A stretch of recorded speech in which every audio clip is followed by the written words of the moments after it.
Gary Danielson said, Brent, this is the most amazing stat. Look at this. 24, 24, and 2. That began with the second year of the Woody Hayes regime. And of course, in the 90s, the Wolverines dominated the Buckeyes. Lloyd Carr, an assistant coach under Gary Moeller. Then he became the head coach, but still the dominance continued. Three times in the 90s, they upset undefeated Buckeye teams. And so now the Wolverines will kick it off with Philip Brabs, 22 touchbacks on 35 kickoffs. There is a little bit of a breeze. We'll see how that helps him here.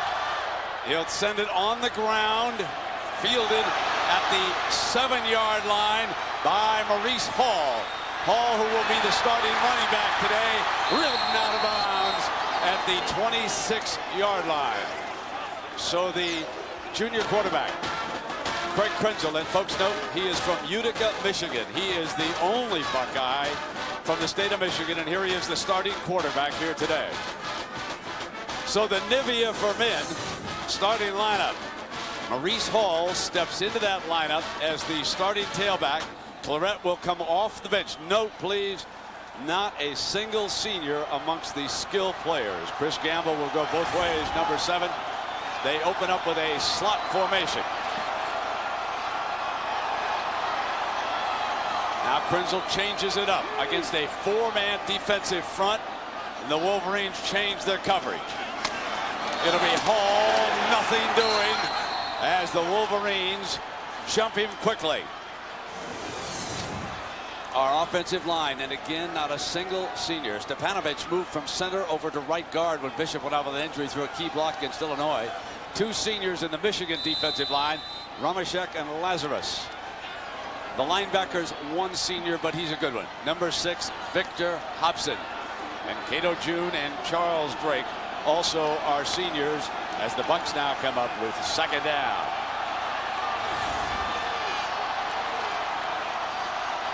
Krenzel back in the shotgun. 4-man defensive front again for the Wolverines on that inside handoff, and it does not fool Michigan.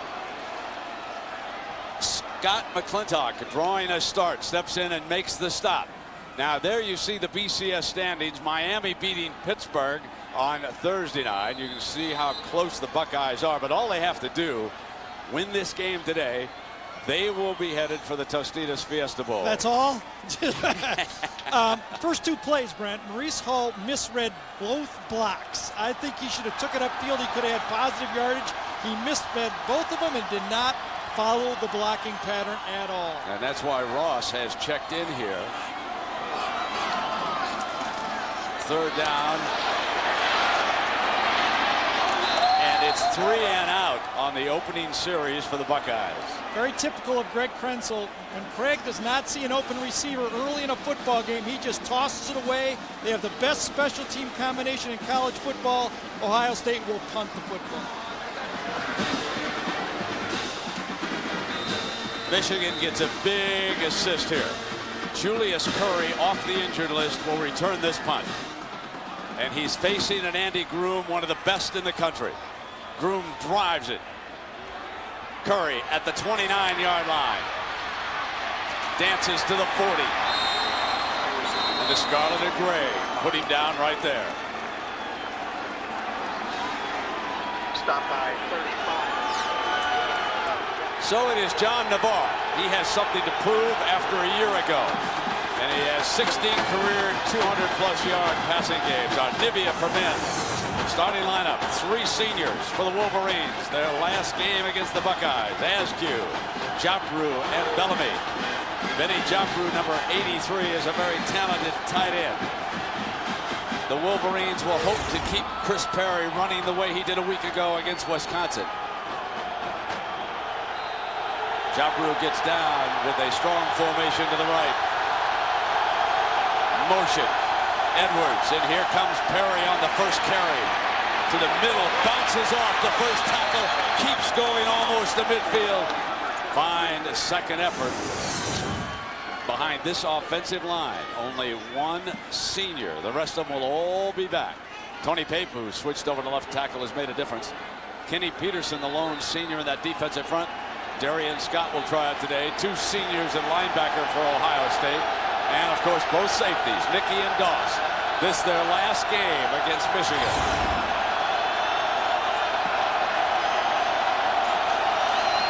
Wolverines stay with the power game, and Perry for the first down. We already saw the difference already in this football game. Early, Michigan's running backs going downhill and breaking tackles to start the game out. We talked to Lloyd Carr. He said that he thought the Ohio State defense was one of the best tackling defenses he's ever seen at Ohio State.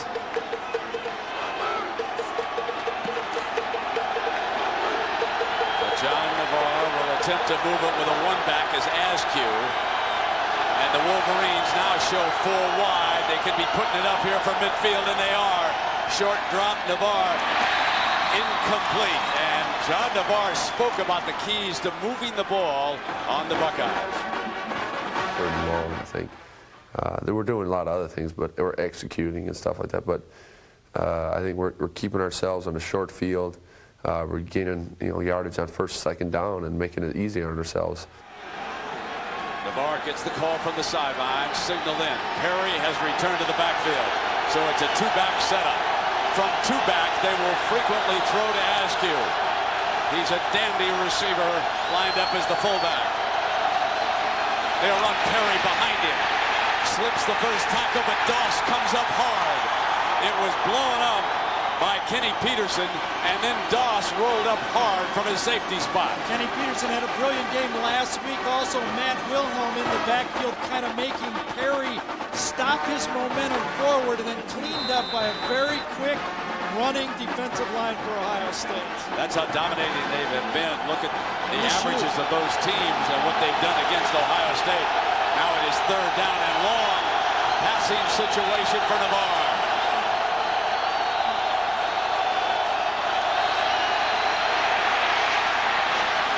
Beautiful strike for the first down at the 35-yard line. Their ace wideout, Braylon Edwards, for 15 yards. You must put pressure on John Navarre. Michigan goes with a 3-person route.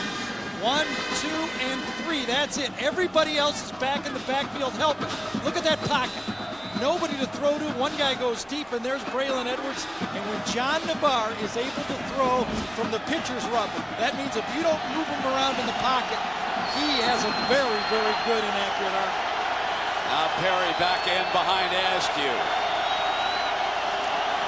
Here comes Perry, stretch play to the right.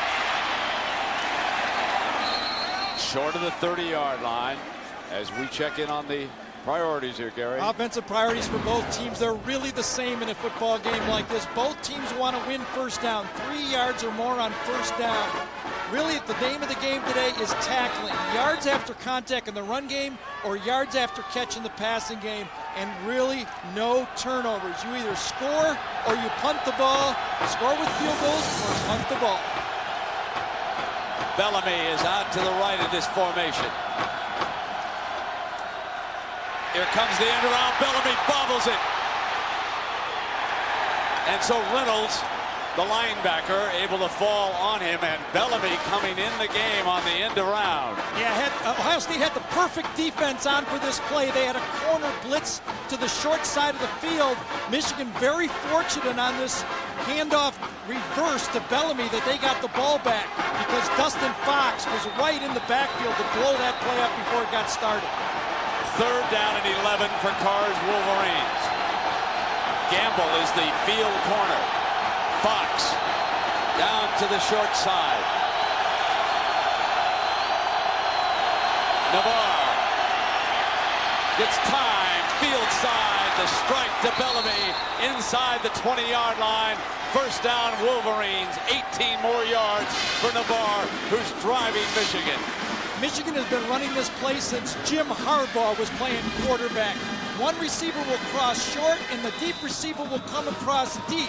Ohio State has seen this all week. Where is the coverage behind? Where are the linebackers? That's what Michigan likes to throw, that crossing route between the hashes. Edwards and Butler are the wideouts. Michigan continues to change its offensive personnel on this drive. Navarre's going to put it up on first down, go end zone, incomplete. Threw it out of the back.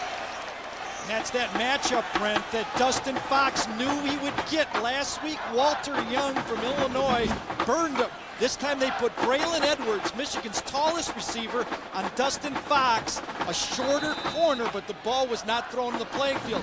That ball must be thrown high into the outside and let Braylon Edwards go for a jump ball and get it at the highest point.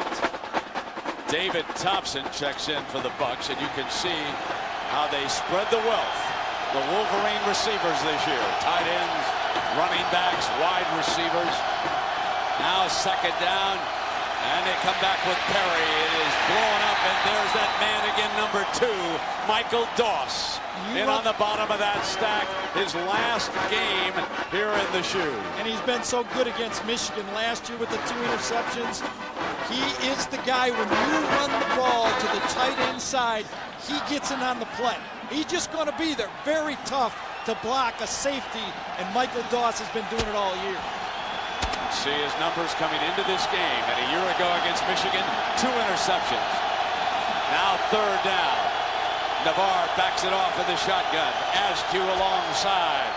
Navarre to the middle, deflected, incomplete, and it is fourth down. And here's one of those troublesome fourth downs. During the pregame warm-ups, Finley, the punter, was able to kick field goals from this far out.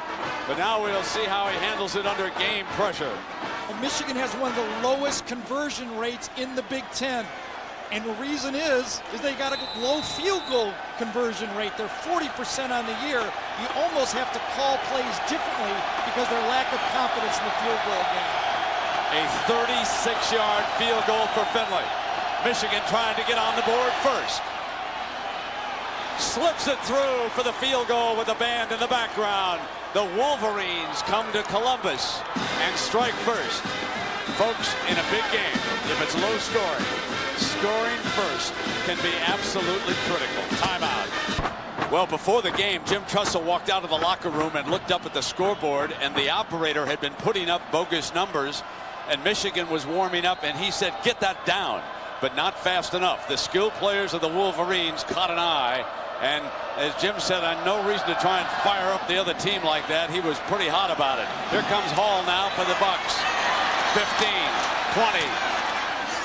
Down at the 24-yard line. Coming up next now, most of you are going to see upset-minded Michigan State battle Joe Paterno at number 16, Penn State. Other regional action right here on ABC. The BCS Championship 41 days away. So get ready by heading to ESPN.com. Keyword ABC Sports. That USC-UCLA game, that'll be a dandy out west. Now you can see how they have gone into a tailspin, the Buckeyes, and that correlates to a lot of the playing time that Maurice Clarett has missed. Lydell Ross back in as the tailback. Krenzel's going to throw on first down. It'll be Ross. And Jackson, number 3, one of the best corners in the country, comes up, take him on at the 26-yard line. Nothing much doing on that play. Boy, Michigan is not missing any tackles in this football game. Ohio State is getting the minimum, but number 13 is coming into the game. Let's see if the tempo and the blocking all of a sudden improves for Ohio State. So Maurice Clarett on the field for the first time in several weeks. One back. Krenzel will throw. Clarett missed his block. It's off to Clarett. They set the play beautifully. And he is run out of bounds for a first down. So Clarett, for a moment, looked like he fanned on a block, but it was a planned play, and they threw to the youngster who sprinted upfield. And look what talent can do. After he catches the ball, goes great, and Clarett's going to come into your picture right here, block the young man Stevens, kind of wings him, perfect play for the screen, gets loose, but I watch a great player make another great player miss a tackle.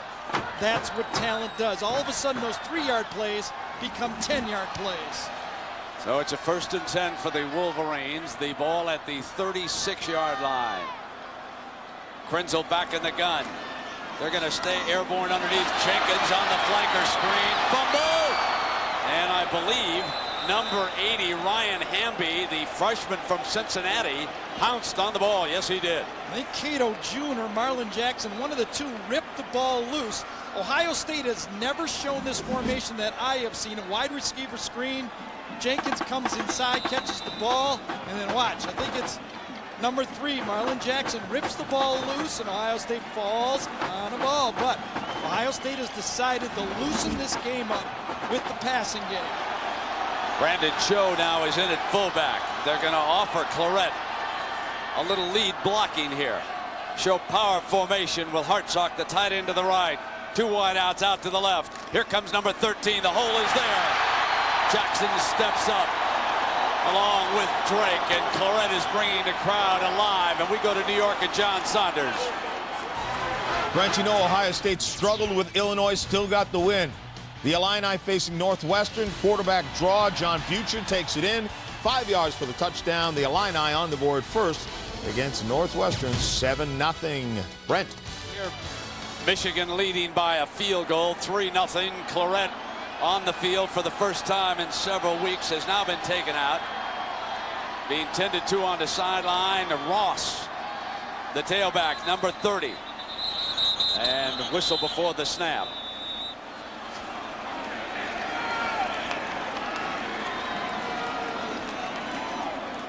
So Jimmy LaPatina is our veteran referee here today. Right to the snap. False start. Offense. Well, let's find out more about down. Claret's injury. Let's go to Jackaroo. So, Jack, we're looking at a cutaway of the shoulder here that shows the nerves coming out of the neck and coming down the arm.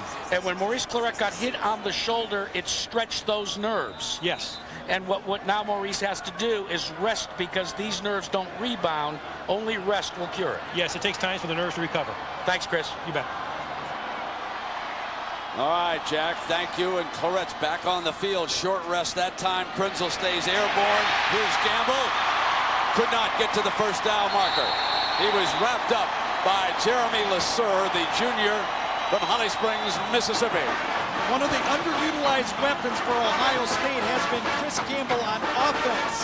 Since he's moved over to the defensive side of the ball, people have not seen the type of receiver is, and he's a brilliant receiver.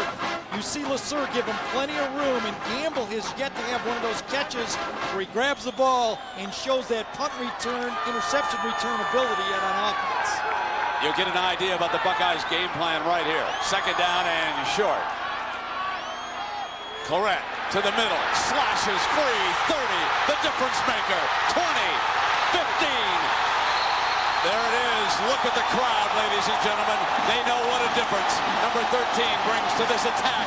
That's a 29-yard burst now for Maurice Claret. He's the wild card in this team. Spread them out. All of a sudden, that offensive line that couldn't open up anybody has a guy that picks the blocks, and oftentimes it's the running back that gives that line the juice that you can run the ball. I thought Maurice Hall early just was picking the wrong hole. Now it's a 1st and 10 at the Wolverine 11 for the Buckeyes. Back with the freshman. Not much doing on this carry.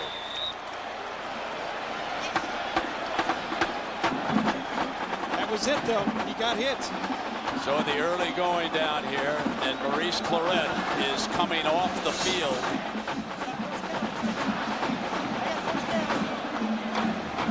Running the ball to his right means the linebackers are on the inside and coming at that left shoulder, and he got stung. I don't know if it's his left shoulder or not, but I saw right away he got up ginger.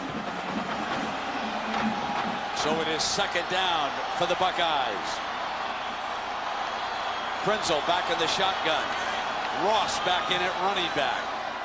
Jenkins is to the short of the right side. Krenzel takes off, and the Wolverines are very aware of Krenzel's running ability, especially the last few weeks, and they crushed the Buckeye quarterback, and I do mean crushed, at the 5-yard line. Yeah, no running over these linebackers at Michigan. Last week he went over the top of a couple of linebackers in Illinois, but not Michigan's linebackers. Not in Michigan, Ohio State, you're not running over the top of linebackers. Third down, 4 for the first down. 5 for the touchdown. 2 wide outs out to the left. Krenzel is back in the gun.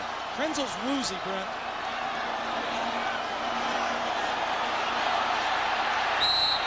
And as a result, yes, I think time ran out after that hit. So trying to shake off the cobwebs, he cost them 5 yards. Play a game. Offense.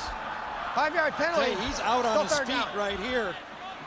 He took those 3 linebackers on head on, and he started walking to the bench before that play, and he really didn't have his senses about him. The backup quarterback, McMullen, down here on the sideline. That's Scott McMullen. He's a junior out of Granville, Ohio. And Krenzel staying on the field right now, but the ball has been backed up outside of the 10-yard line. 3rd down. Gamble comes in motion. He threw behind the receiver, but interference is called. Jenkins was running a slant.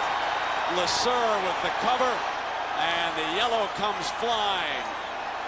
Boy, that ball was not catchable either. LeSueur is trying to play the receiver. The ball was clearly behind Jenkins, and LeSueur ran right up his back. Watch the ball go wide of Jenkins, man-to-man to the top.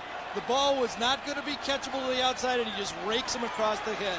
Jeremy LeSueur, a little bit of a panic on a play. He could have just stuck his hands up, and he would not have been called.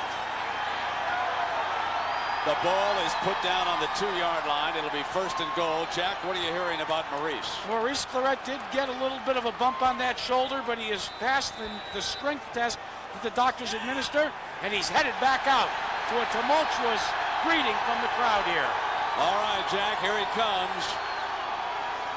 A 1st and goal. They're lining up behind the fullback. They'll show power with a pair of tight ends. Here comes Ohio State muscle. Clarett for the touchdown. Can he get there? Yes! Jackson could not cut the freshman off.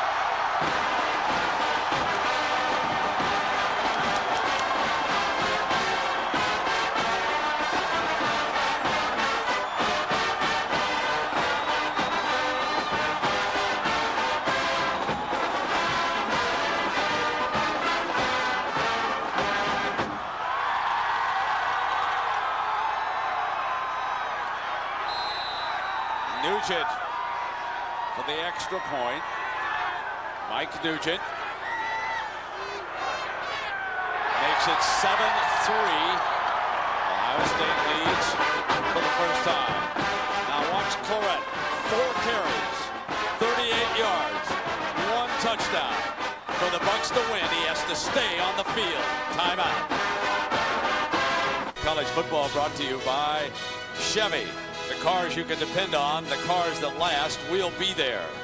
Nivea for Men Aftershave Balm, more evolved skincare. And Pacific Life annuities, insurance, and investments rely on the strength of Pacific Life.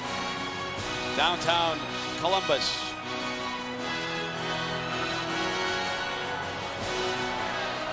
So the Buckeyes leading 7-3.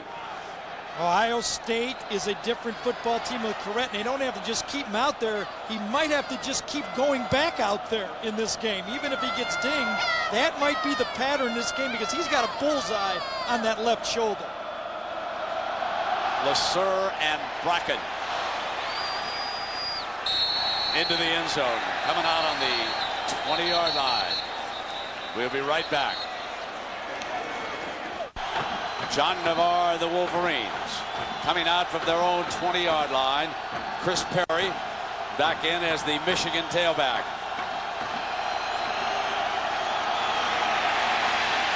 Hole in the middle. And a nice twisting run. Well, you know, one of America's most enduring images, the Goodyear blimp floating overhead, providing these terrific views of the shoe. The Spirit of Goodyear is one of 3 airships of the Goodyear blimp fleet.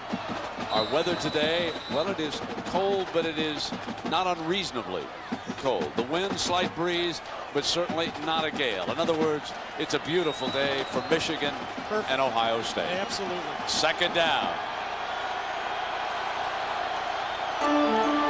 Woody would have been out there in his shirt sleeves and Bo in his short blue jacket, and they'd have been dueling away.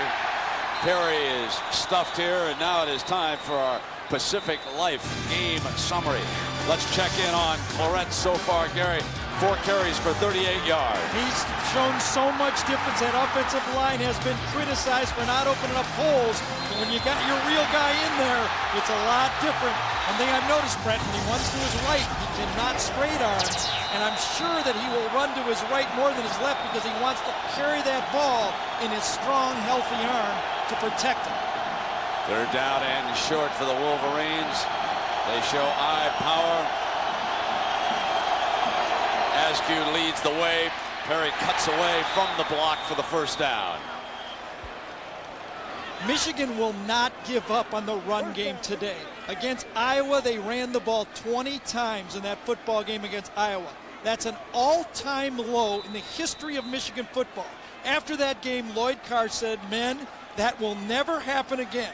They ran 20 times for 22 yards. He said, from now on, Michigan will run the ball. We might not get a lot of yards, but we will run the football.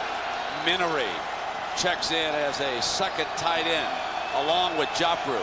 The Buckeyes doing a good job of tying Jopru up. Navarre trying to get there, and he finally does. And you know who finished that hit up. And Doss, a little shaken up on the tackle, gets up at the 40-yard line, but what a stick by number 2. Well, tomorrow, the LPGA's best, Annika Sorenstam and Kari Webb, they head afield to the LPGA's top 30 money winners. Don't miss final round coverage of the ADT Championship tomorrow at 3 Eastern, noon Pacific on ABC. Jopru is huge in this football game. When Michigan establishes their tight end, and Jopru's one of those tight ends that Michigan has, they're tough to defense. 2nd down and short, and here's the power eye for the Wolverines again. Coming right at him with Perry. Difference maker. Doss got over on his ankles, but not before he picked up the 1st down, stumbling forward, and he's out to the 46-yard line. Chris Perry put on the big yards last week.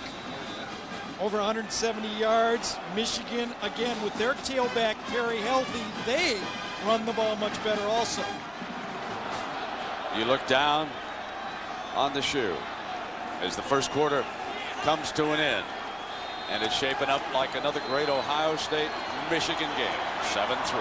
Back after this message and a word from our ABC station.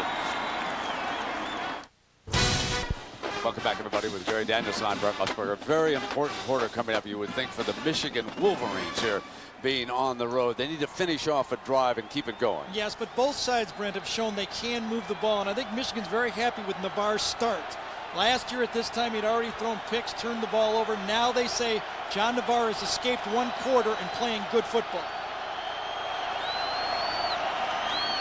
Here's Perry, slashes across midfield, and Will Smith making the stop. Let's talk about John Navarre. Probably played a year earlier because of injuries and Drew Henson going pro, but when you play quarterback in Michigan, you must have mental toughness. John has developed that. When you give this guy time to throw the football, he's got the big-time, big-league arm. His only crack, I think, in his game right now is poor mobility, but he's adjusted to that. He's lost weight, and he's much more mobile this year than he was a year ago. He also has his ace. Edwards is off to his left.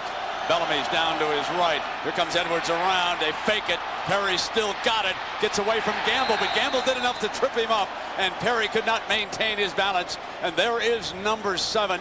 And so many of you know the story of how 4 weeks ago, or 4 games ago, he became a starting defensive back as well as a wide receiver. And his numbers, folks, compare quite well with Charles Woodson's the year he won the Heisman Trophy. 3rd down coming up now for Navarre and the Wolverines. Gamble goes to the field. 3 wide now for Michigan. Navarre steps away from the heat, fires a strike, and it's a 1st down at the 37-yard line. A 15-yard pass to Bellamy. John Navarre's doing a great job of finding those linebackers and throwing the crossing routes. So our Aflac trivia question today: who is the last Michigan quarterback from the state of Ohio to beat Ohio State. We got sort of a reverse of it today, folks. We've got a Michigan quarterback quarterbacking Ohio State. Let's reverse it and see if you can remember who that was. A late substitution for the Wolverines. They get 11 on the field now on 1st and 10 inside the 40. Here comes Perry Daylight attacking the corner on that side. And Fox, the last man there as they cross the 25. Michael Doss has to come over on still another stop after 12 yards. I'm surprised Michigan got away with that one. They had 10 men on the field, and they substituted a player that didn't know he was supposed to be in there. He never got to the huddle, and that really misaligned the Ohio State defense, and that's why that play gashed. Jim Tressel was irate on the sideline. Perry comes off to the sideline. The Michigan rushing game. Perry healthy last week again. Got a little bit beaten up, I believe it was in the Penn State game. He's making a huge difference here with the Wolverines. Out right now, so it's a one-back Askew play fake. They're going to throw from it. Navarre, juggle! Incomplete. That was Edwards. Had a crack at it. Well, I thought Gamble was going to pick it off first. The two probably most highly skilled athletes on the field, one for Ohio State and one for Michigan, are matched up here. Gamble just playing on instincts, outside technique, but watch him close when he sees the ball. The ball's a little behind, thought he catches it, and then it just bounces on the ground. Great call by the back judge on that one. You can see it, Gamble almost gets it, and then right between the legs. Now 2nd down and 10. Perry back in at running back for the Wolverines. Perry, Wilhelm, and Reynolds make the stop. The ball is on the ground, but I believe it'll be whistled down right there. So let's go down to Jack, and Jack Navarre, he would really like to come in here and win this one. And indeed, he changed his whole style. As Gary, you said, he lost some weight, 15 pounds worth. Why? To try and increase and make his footwork better this year. He's gone to what they call progressive footwork. You know what that is? That's where you let your feet help you make your reads down through the progression in terms of receivers. He looks a lot better than he did in the Big House 1 year ago. 3 wide now for the Wolverines. Navarre looks for 80. Got him. Dove for the 1st down mark, and the headlinesman right there gives it to him. Well, for another update, let's go to John Saunders in New York. Brent, we got a couple for you. Wisconsin, of course, trying to get to a bowl. They need to beat Minnesota. Anthony Davis from 4 yards out goes in. And then Tennessee against Vanderbilt. Jabari Davis from just 2 yards as Tennessee scores first. Brent. All right, John, and here the Wolverines trailing Ohio State 7-3 have driven inside the 20 to the 15-yard line. Askew's offset to the left. They'll run Perry, and Buckeyes were ready. Matt Wilhelm is there again, number 35, the big middle linebacker in his last Michigan game. And if we go back to the 90s, I mentioned those 3 times when the Bucs were unbeaten. You can see back at 93, it was a shutout. Then in 95, Biaka Batuka rolls for 313 yards. And then the crusher in 96. Brian Greasy to Ty Screech. Sean Spring slips. Touchdown, Michigan. Now 2nd down. Matchup one-on-one on Dustin Fox up here. Navarre. And it'll be an incomplete pass because of the heat from Will Smith. Will Smith was in on top of him, big number 93. And he had Bellamy. They were going to the fade against Dustin Fox. Terry Malone, offensive coordinator, watched that Illinois film. Man-on-man coverage to the outside, and Will Smith might have saved 7 points on that one. This tough Buckeye defense. They now come with a nickel package, 5 defensive backs. 3rd down. Wolverines have to get inside the 5-yard line for a 1st down. Buckeyes show blitz, and here they come. Navarre's going to throw it high and out of the end zone. It is now 4th down. Carr screaming that there was pushing down there in the end zone, but no flags. Yeah, there might have been, but the ball wasn't close enough to really get the official to make the call. John Navarre must keep that ball catchable, otherwise those taller Michigan receivers can't make a play. Edwards against Dustin Fox. Watch this ball. Little jostle, but wait, it lands 3 yards out of bounds. They're not going to get that call. So Finley, who has kicked 1 field goal here today, will attempt a 35-yarder. Made one from 36. He can make it a 1-point football game. And so Finley, who started the year as the punter and is the 3rd field goal specialist, represents the Wolverine offense. 7-6. It's Ohio State and Michigan. Timeout. In that timeout, Michigan coach Lloyd Carr continued to jaw away with Joe Duncan, the side judge, on the fact that interference was not called down there in the end zone, hoping to get one later in the game. Michigan down just a point now, and Childress, Bam Childress, is back deep with Maurice Hall to return this kickoff. Hall from the 4.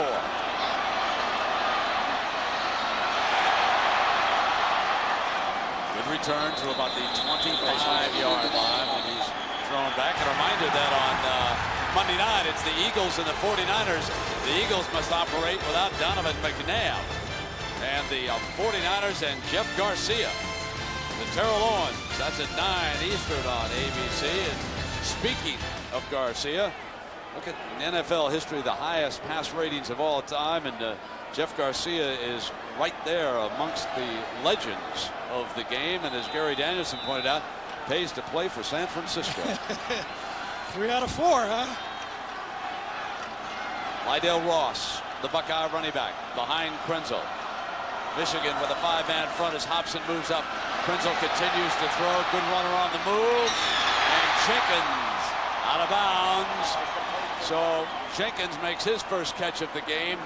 Sean Lazarus was applying pressure that time. It's 18 yards to number 12. You could see those Michigan linebackers, as soon as Krenzel broke the pocket, they thought run, because that's what they've seen on tape.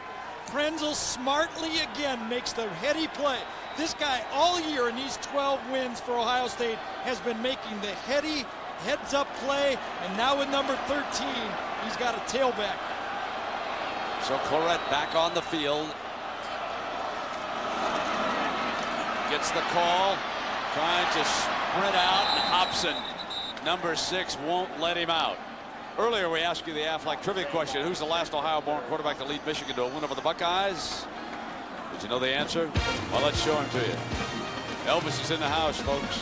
Elvis Gerback, Willoughby Hills, Ohio, led the Wolverines to a 31-3 win back in 1991.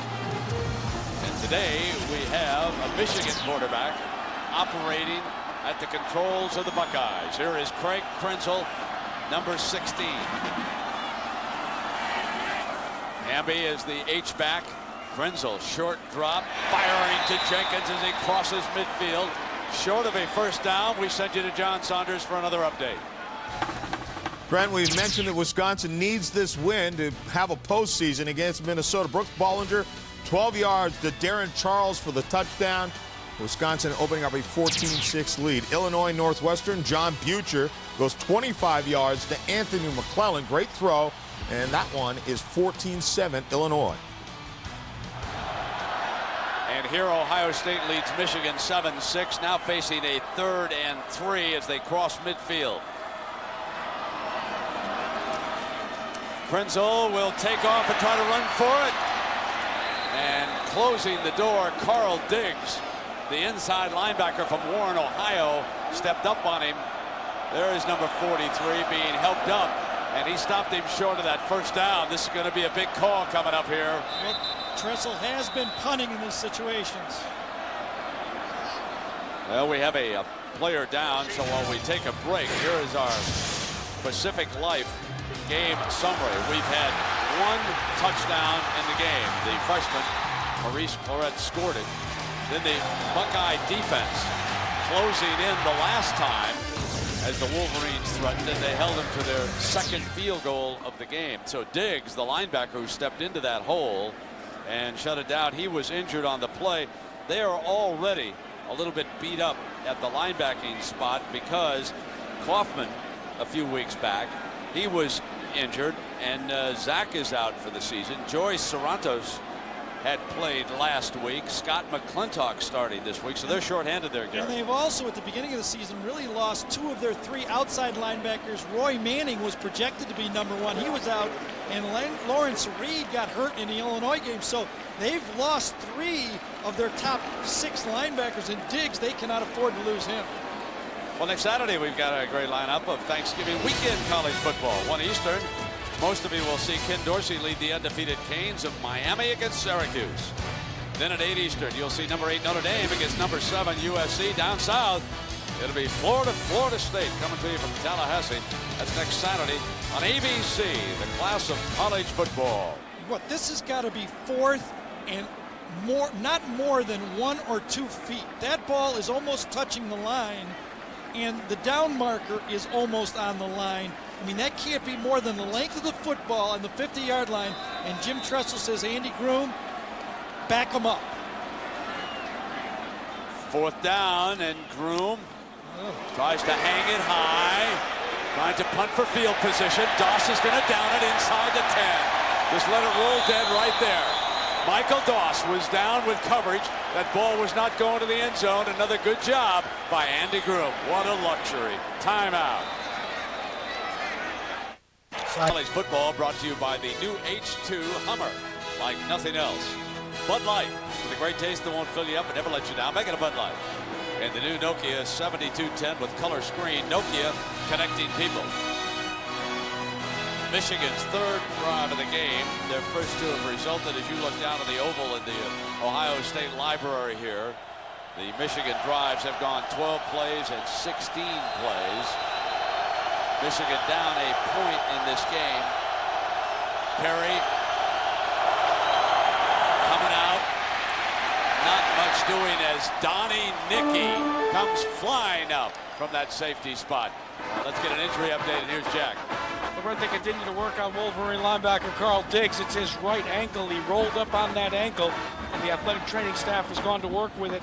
He is still questionable as to whether he'll return. They brought the gurney out. I believe they're going to take him into the locker room to check for x-rays.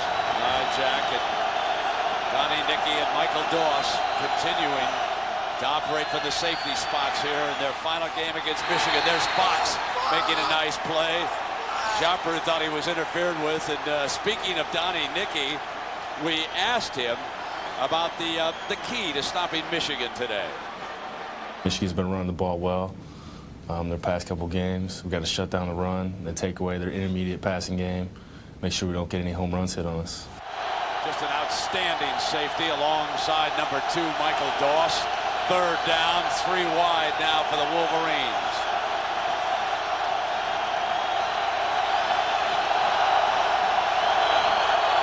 There's Askew. Doss. And he still goes forward to the 20. That's 6 for 8 3rd down conversions for Michigan in this football game. The Ohio State defense that has been so good on their nickel package against Purdue and Illinois have so far been handled by a nice game plan by Michigan. A little screen, a little draw, and crossing routes. There you see that defense. But that passing bugaboo has been a problem. Butler, a 3rd wide out for the Wolverines. It's Askew again. Wilhelm takes him on at the point of attack, short of the 25-yard line. Who would have ever thought, Brett, that Michigan would come into a game like this? 9th in the Big Ten in rushing offense and 9th in total first downs. They have really struggled on offense this year, and that's because I think health of their offensive line and health of Chris Perry. They don't have that game-breaking tailback that we've seen in the past for Michigan. 2nd down and 6. Michigan continues to operate with Askew as the lone running back. Avant, the motion receiver. The ball is short drop. Wilhelm couldn't get there, and they hit Edwards. Edwards for the 1st down. 6:46 left in the first half, and hovering overhead today is Goodyear's Akron-based Blunt Spirit of Goodyear, providing the aerial views of today's game. The Goodyear Blimp has been, of course, a familiar side of America's sporting skies since 1925 on the wings of Goodyear. First down now for Michigan, so they're driving the ball again. They have driven twice earlier to successful field goals. Askew, Reynolds forces him in on the inside, where Wilhelm is also there, along with some other defenders, but it was Reynolds who forced the play back inside from his linebacking spot. He did, but Askew did a nice job of getting the most out of that play. I thought that was going to be a no-gainer, but both Perry and Askew are finding those seams early in this football game and making plays that should go for 1 or 2 yards, go for 5 and 6, and for 0 and 1, go for 3 yards. It really sets up second down here. Second down and 7. Bucks show a 4-man front. Base for 3. Now they step up into it against Perry, who spins away from the first defender, and Kenny Peterson records the tackle, number 97. There's another example. Matt Wilhelm is standing right there at the line of scrimmage. Watch Wilhelm. He should make this tackle. Standing right there, and watch Perry make a miss. Spins, should be nothing. He ends up getting 5 yards on the play. That is what Michigan's doing right now. They're yards, it's really yards after contact, and Ohio State needs to make those tackles, and Michigan is moving the ball. Third down.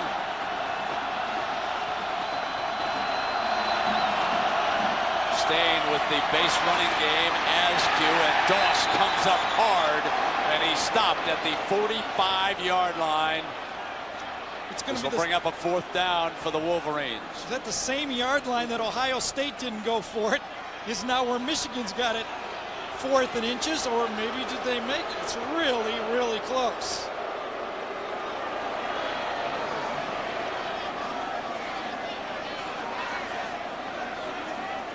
So the officiating crew will bring the chains out, and we'll take a second look at this one. That ball looks like it's just about right touching the yellow line, doesn't it? A couple inches either way. A big measurement in this football game early. You can see Doss bending down to take a look. He's right there. Fox comes up now. Everybody wants to see it. First down. First down, Michigan. Coming up on the Capital One halftime show, John and Terry Bowden will have scores and highlights today in college football. Just goes to show you those 2 spins early by Askew and Perry set up the ability to pick up that first down on a play that it looked like it was stopped by Ohio State. Every inch counts in a Michigan-Ohio State game. Perry is back on the field now, along with Askew. They've used single backs with the 2. Well, actually, they've always had Askew with Perry, but they single back Askew as a formation. Chopru blocking well at the tight end spot. Now the play fake. Put it up on first down, and he's got Edwards again, and that's Gamble making a sharp tackle, looking like he's been a defensive back throughout his career on that play. Boy, is John Navarre on his game. He's not completing them all, but he's making all excellent decisions. The ball is being thrown crisply. He knows where he wants to go with the football. He has not made a mental mistake in this football game. You can tell the difference in a competent quarterback who has experience from the guy that might have played a year early last year when this team was expecting Drew Henson to be their quarterback. Second down. Here comes Perry. See Grant hanging on, but for the Wolverines, that's another first down.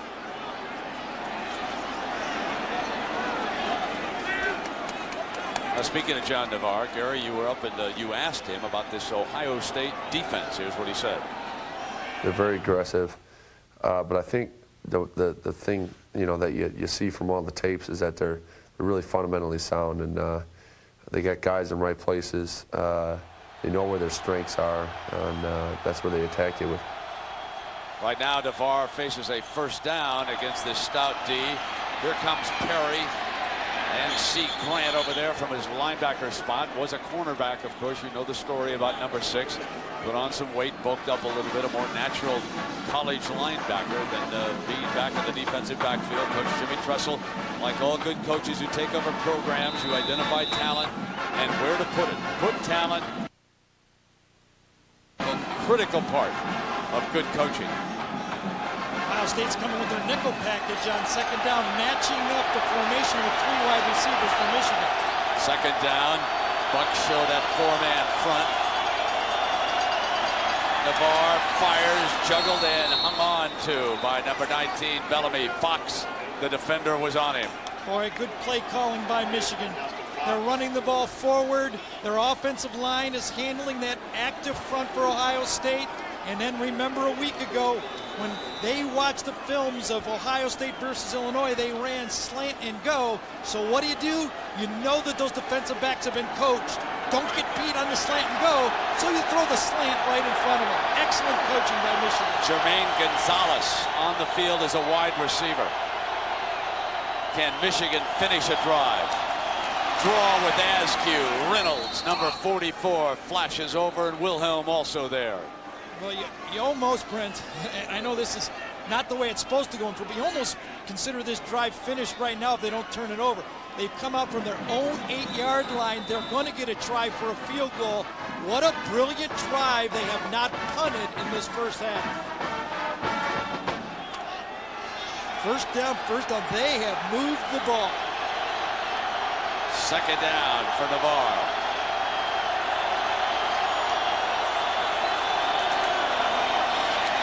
Askew, Donnie Nicky trying to hang on to the big burly running back. He's at the bottom of that pile. And number 25 came up. Wilhelm was over there, 35 also, and that'll bring up third down. So it has been the rubber band defense that Ohio State has featured so far. They have bent, they have bent, they have bent, but they have not broken. And now it is third down. And believe me, the Buckeyes would love to see another field goal shot here. Third down now. This will be critical. It's from the 20-yard line.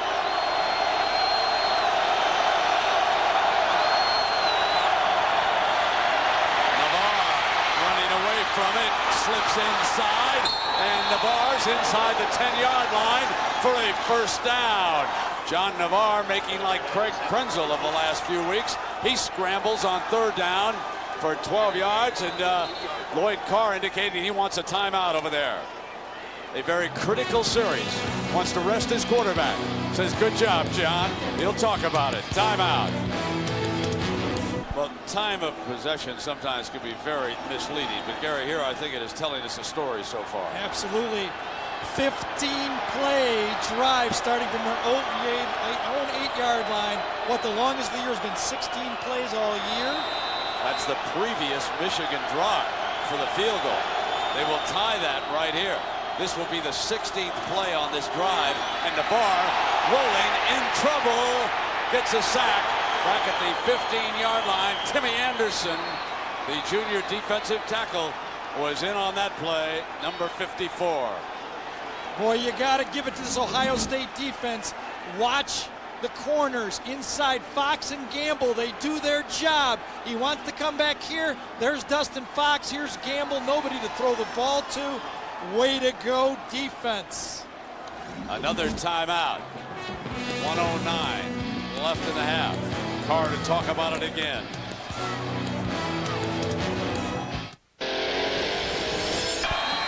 Michigan trails by a point.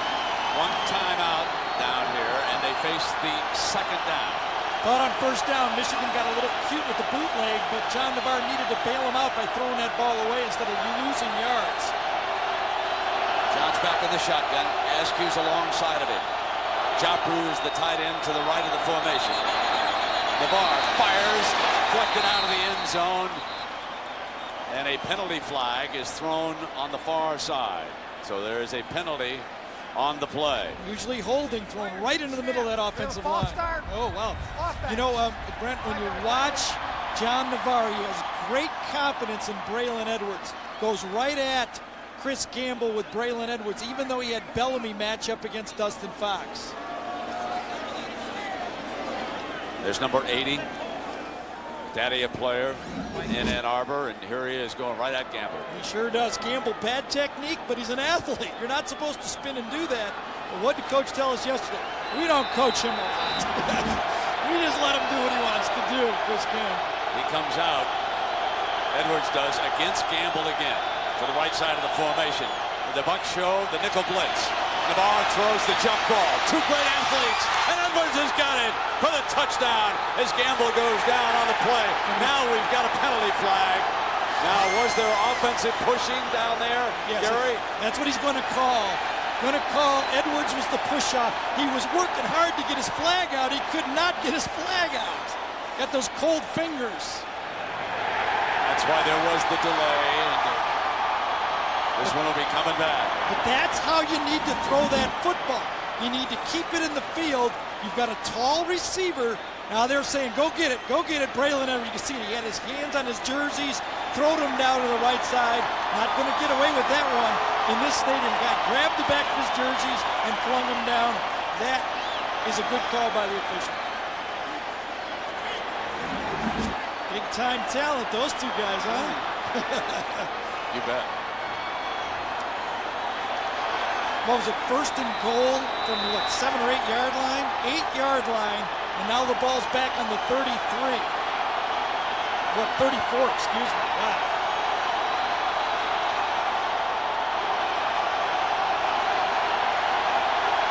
Michigan will try to set that matchup again.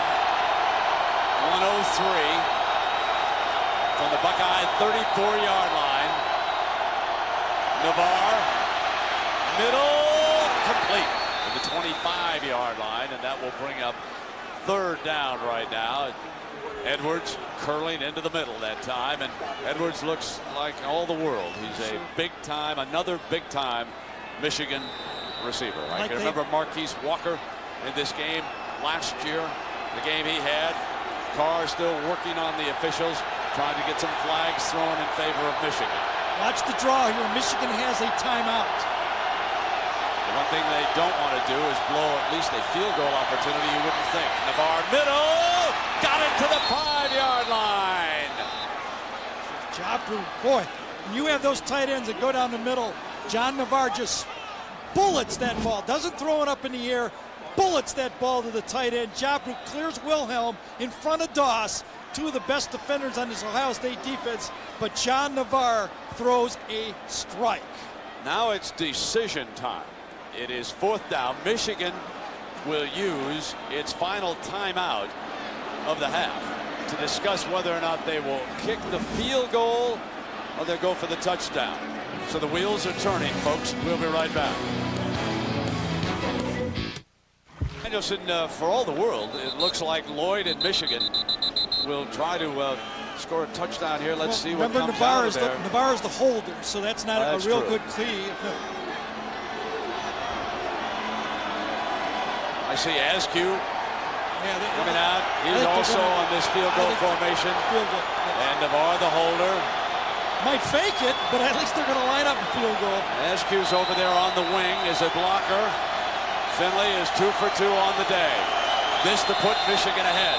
And now, whistle blown over here on the right side of the defense. You can see the official who's waving his arms to stop the play. Buckeyes burn one, and we'll take a break. So a little extra ice has been applied here. The Buckeyes hoping that young Finley misfires on one, but he's been dead on the money. Adam Finley, the Wolverine punter and the third field goal specialist. The Wolverines, what about a touchdown except for this offensive interference where Edwards throws Gamble to the ground before he makes the catch. Flag comes flying. And now Finley for the lead with 21 seconds left. Navarre will put it down. This will be a 22-yard attempt. And Finley puts Michigan ahead for the second time in this game. His field goal started the scoring. Then Ohio State went ahead of Carr, 7-3. Then he had a second field goal. But now the third impressive drive. However, they have not yet been able to reach the end zone. Let's get on to Jack. Well, Brent, we asked the Wolverine coaching staff what was the turning point. Offensively, the offensive coordinator, Terry Malone, said back in October, it was the Penn State game on October 12th in the Big House in Ann Arbor, Michigan.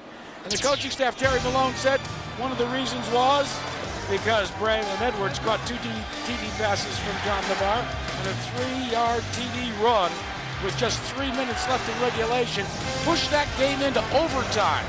And they said that's when we knew that we were a unit, cohesive as an offensive squad.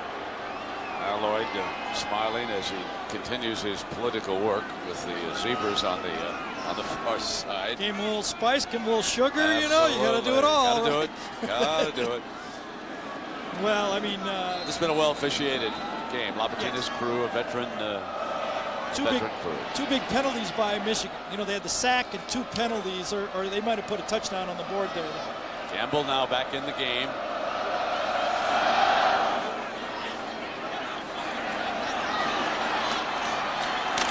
Schnitker to the 30-yard line. Well, Lloyd Carr, a veteran, of course, of the Big Ten Wars, and Jim Trussell with a lot of success at Youngstown State, 154 games. Lloyd has been a very good bowl coach, 4 of 7. Trussell and the Bucks lost a year ago down in Florida. Carr's record against the Bucks 5-2. Jimmy, of course, came away with a win, though, last year in his first game. And against the Big Ten, Jim Trussell is 12-3. So Carr, the veteran, longtime assistant, started under Schembechler over there. He was a quarterback in his playing days back in college. And the Buckeyes will be content to run the clock out here on the first half. Lloyd Carr and the Michigan Wolverines take a 2-point lead into the locker room at intermission, 9-7. And down we go to Jack. Well, Coach, rate that first half. What do you think? Well, I think we did a great job offensively. When you don't have to punt against Ohio State. Yeah, 2 great sustained drives. I feel very good about that. I know this. It's a great football game. Hard fought, just the way it ought to be. Michigan, Ohio State, fellas. All right, Jack. Carr trots off to the locker room now. John and Terry are coming up. They'll have all the scores and highlights now. Typical Michigan-Ohio State game, isn't it, folks? Here's John and Terry. There with his saxophone, take a deep bow. Back in the 30s when this tradition started, the first year it was a trumpet player. The band director back then said, no, you know what? A sousaphone is more appropriate, and it's been that ever since. Second half is coming up.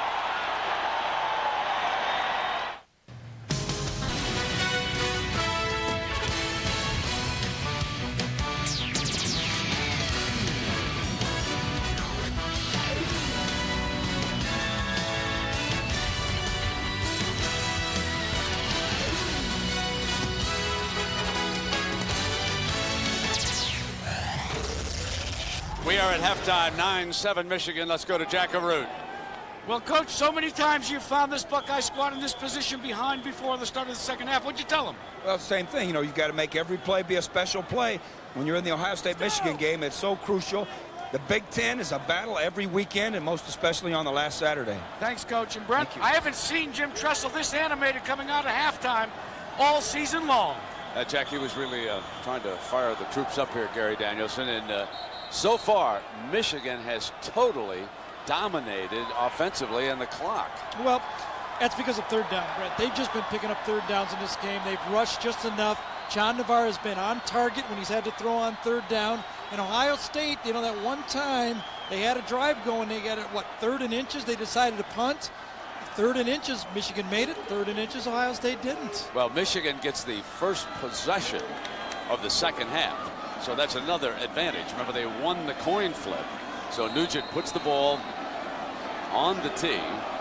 The main man is Lasser, number 21. And we'll see what Nugent is able to do into a little bit of a breeze here this afternoon, with Michigan leading by 2 points. High and short and fielded at the 14 by Lasser. Alley right side. And he's slammed down to the 27.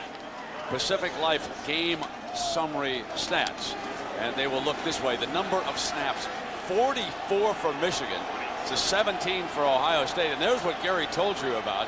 We've highlighted it. 8 of 11 Michigan on third downs. The Bucks with only 2. Claret has carried the ball only 5 times because he's been on the sideline. He's still on the sideline as John Navarre comes out now. Michigan has not yet punted in this football game. Perry starts off the second half, and he makes his way to the 30-yard line. Now, as we look at the comparison of our two quarterbacks, Navarre's thrown 17 times, Gary, and Krenzel only 7. Yeah, John Navarre's played a good football game in this football game. There's no doubt about it, but Craig Krenzel just hasn't had the opportunities. You know, we saw Carl Diggs leave this game with a knee injury. Ohio State hasn't been able to take advantage of that depleted Michigan linebacker unit because they have not, ankle injury by Carl Diggs, because they haven't been on the field since then. Second down and 7. Jabru, the H-back, comes to the left side of the formation, and it is to Edwards with Wilhelm picking him up. That is short of the first down. It'll bring up a 3rd down for the Wolverines. Real nifty little pass play right there. Big wide receiver kind of just rubs off into the opening and throws to big Braylon Edwards, who played in Michigan before going on to the Houston Oilers and Detroit Lions. And look at how good an all-around athlete he is. All those positions he played back during his high school days. He's number 80. He'll go out to the right side of the formation. 6 catches for 60 yards here today on 3rd down. The handoff, and Askew rumbles to the 45-yard line, and Michigan picks up another 1st down. Ran right through a C. Grant blitzing linebacker, number 6. No one blocks him at all for Ohio State. Watch number 6. He needs to come in tightly right here. Make sure it's not a draw. Make sure the quarterback passes that guy. That's a good defensive design and a bad defensive play by C. Grant on 3rd and short. Askew lined up in front of Perry. Now shifts over a little bit to the left to lead Perry through the hole. Wilhelm, though, jumps the play. Donnie Nicky also joins the fray, and it's 2nd down. That's the type of tackling Ohio State has to have on 1st down. They can't have those running backs from Michigan spinning out as Wilhelm's Matt Wilhelm That's goes another out. Stinger. Wilhelm is very healthy this year. A year ago was nicked, and they'll come in with DeAndre, a freshman. True freshman will take his place. Number 5 is the replacement for Wilhelm, DeAndrea. The one thing they have to worry about is anything complex for DeAndrea. He did not see a lot of different formations in high school. He's down, he's down! And you can hear the umpire bellowing out that he is down. That's Roger Haber. He's our umpire, Jim Lapatina's crew. They've done an excellent job here so far today. Well, you can see Michigan's game plan. Get it to 3rd and medium. That's why they're 9 for 12 in the football game, because they've got it 3rd and makeable.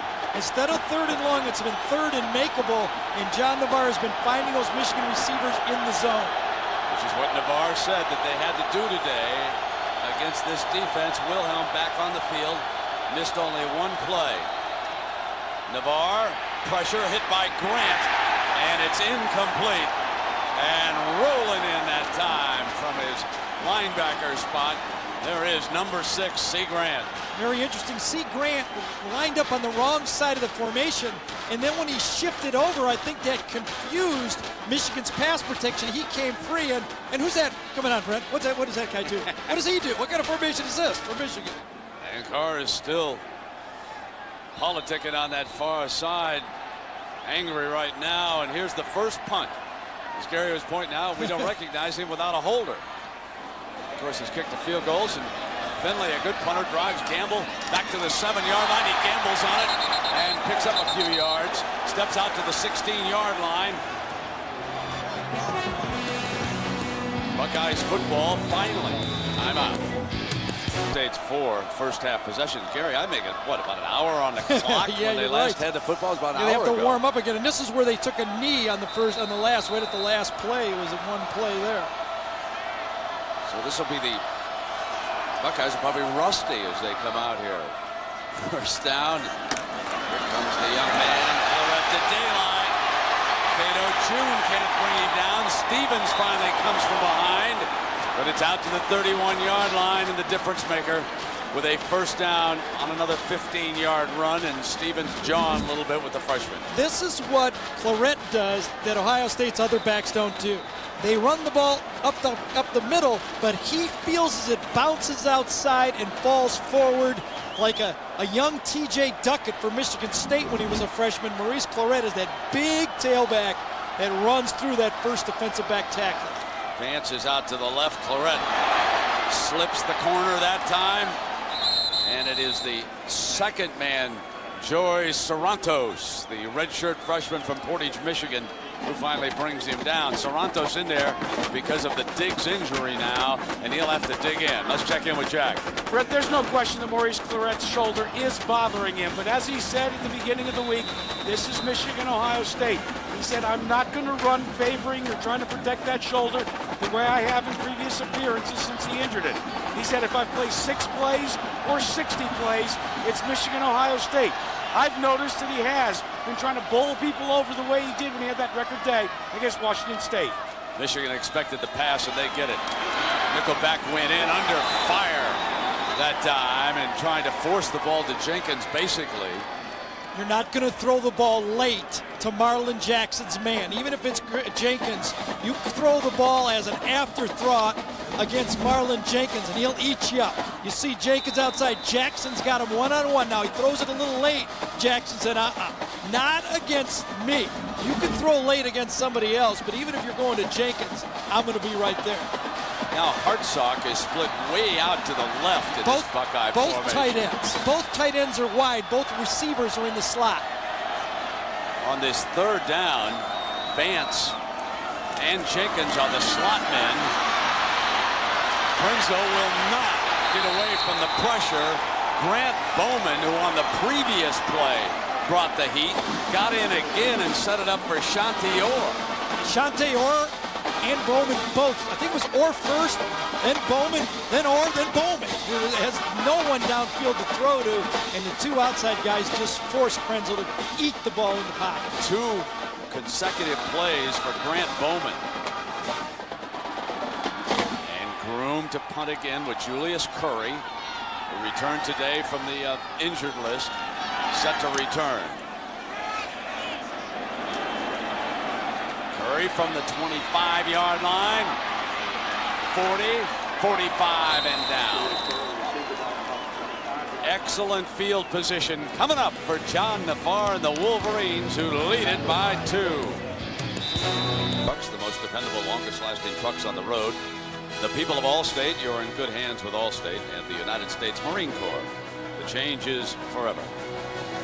On a cool Saturday afternoon, there is the Ohio State Medical School, the hospital and dental clinic there in the background. And back here with Michigan leading by 2, 9-7, and a first down now for John Navarre.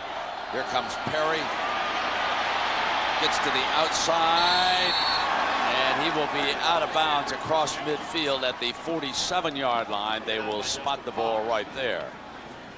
So an overcast, cool day, and a typical game that Woody and Bo would have loved. And it is the Wolverines' offensive line that has dominated the clock.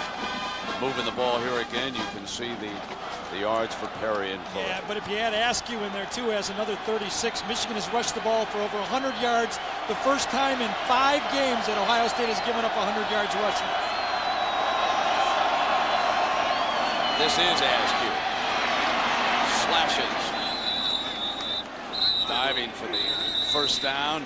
Michael Doss coming up from that safety spot to make another stop. We check in with Jack. The Red B.J. Askew says that last season he was too selfish for the team, but when Chris Perry came on the scene, he had to decide whether he wanted to switch to fullback so that Perry could play, or he wanted to stay competing with Perry for the tailback position. He switched over to fullback after addressing the team and saying, look, I will do whatever it takes to win. If Coach Carr wants me to field punts, hold for point afters, I'll do it. And he made the switch to fullback. Now a first down for Michigan and Navarre. This movement, that'll cost them 5. Well, I can imagine that there's a whole lot of folks around the country that are pulling hard for these Wolverines to hang on. And prior to the snap, false start, offense. They never went to school, but you could see what would happen. Chaos would break out in the Tostitos BCS standings if the Buckeyes lose. Could Washington State reach the Fiesta Bowl? How about Oklahoma? They'll feel they'll still have a chance. And Georgia, Notre Dame, and Iowa are very much in the mix and rounding out the top 15, 4 teams in the Big Ten. So a lot of fortunes are depending on the outcome of this football game right now. John Navarre with a play fake to Perry, stands tall in the pocket, and he missed Bellamy.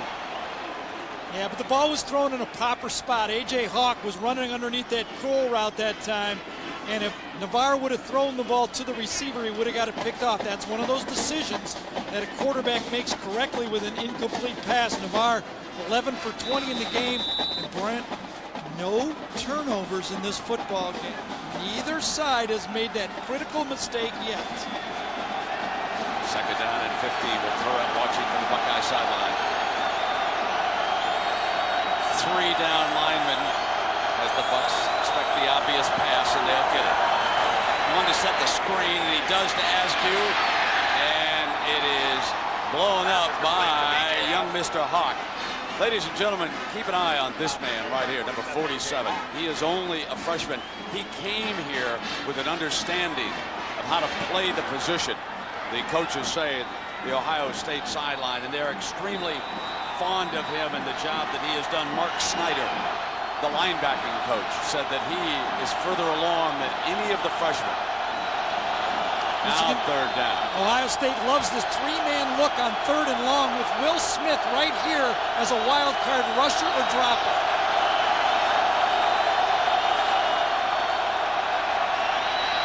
Navarre, inside shuttle pass against the 3-man rush, short of the 40-yard line, and it'll bring up a 4th down. Ohio State stayed in a deep zone and made sure that ball was kept in front of them. That's good defense. Is going to force Michigan to punt the ball.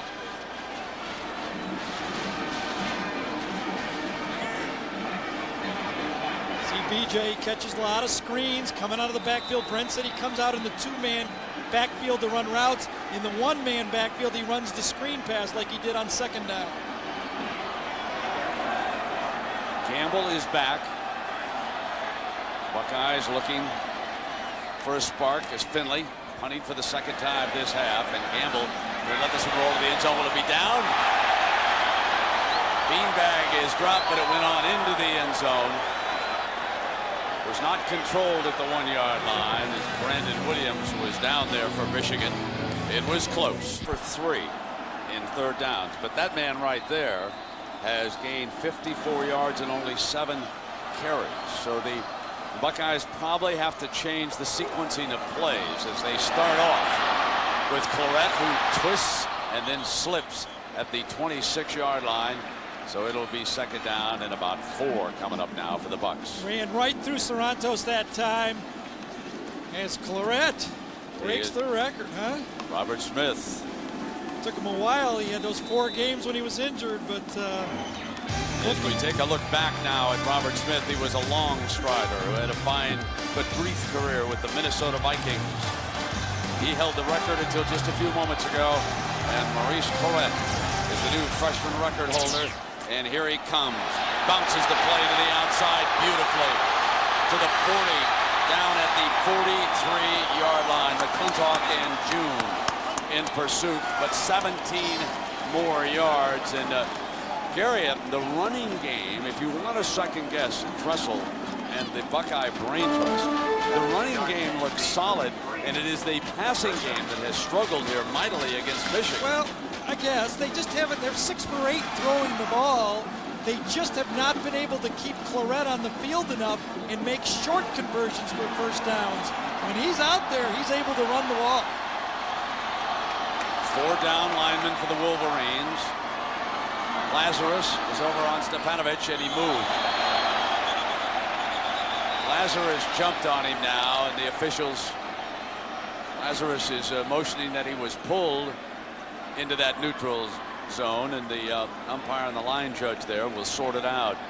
Prior to the snap, offside, defense. Lazarus jumped, that cost 5 yards. We go to New York and John Saunders.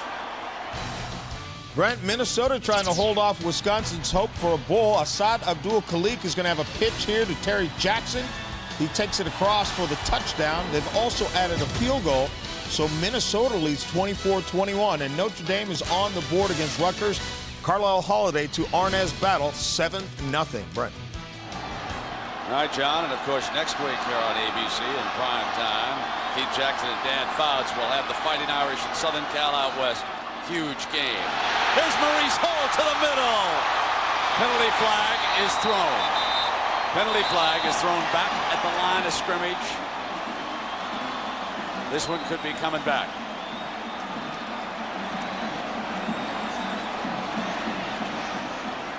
Well, they finally pop one inside, and all of a sudden the Buckeyes get their holding penalty. Michigan had one earlier. So both teams on a big play have been called. Maurice Hall thought he finally did one. Pulling around, going to have the guard pull around right here. It's the power O. They've been running it all year. And I think it was Oliva, number 71, as he spun his man around, that got the call.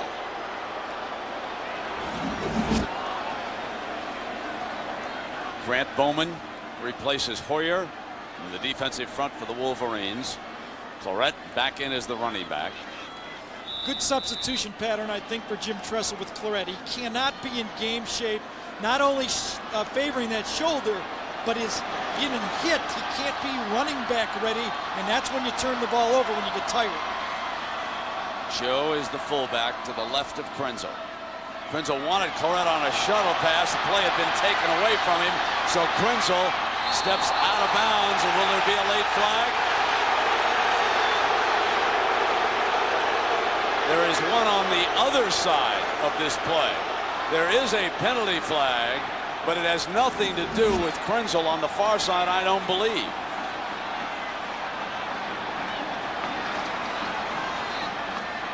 Now watch Krenzel. Going wide on the play. Got hit right on the sideline. I think that's a good no call right there, but Krenzel did a smart thing in not pitching that ball. That was a shuffle pass underneath. And it was well defended. There was no way that they could have made that hold up, and if they had, it would have been for a loss.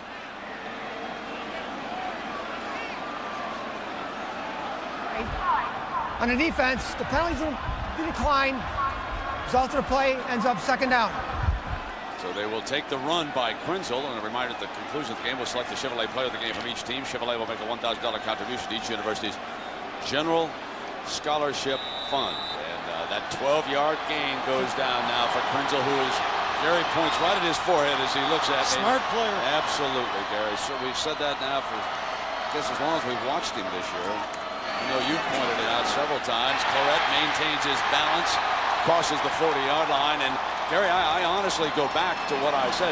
It looks like they can block for the run, and that's where they're gaining their yards against the Wolverines. I think Tressel just fears if they keep him in and pound on Claret play after play, he's just not in hitting shape. He hasn't played in a while, and that's why he's spotting him. But Krenzel, 6 for 8, throwing the ball, running the ball when he has to. He's making the plays as a quarterback in this offense.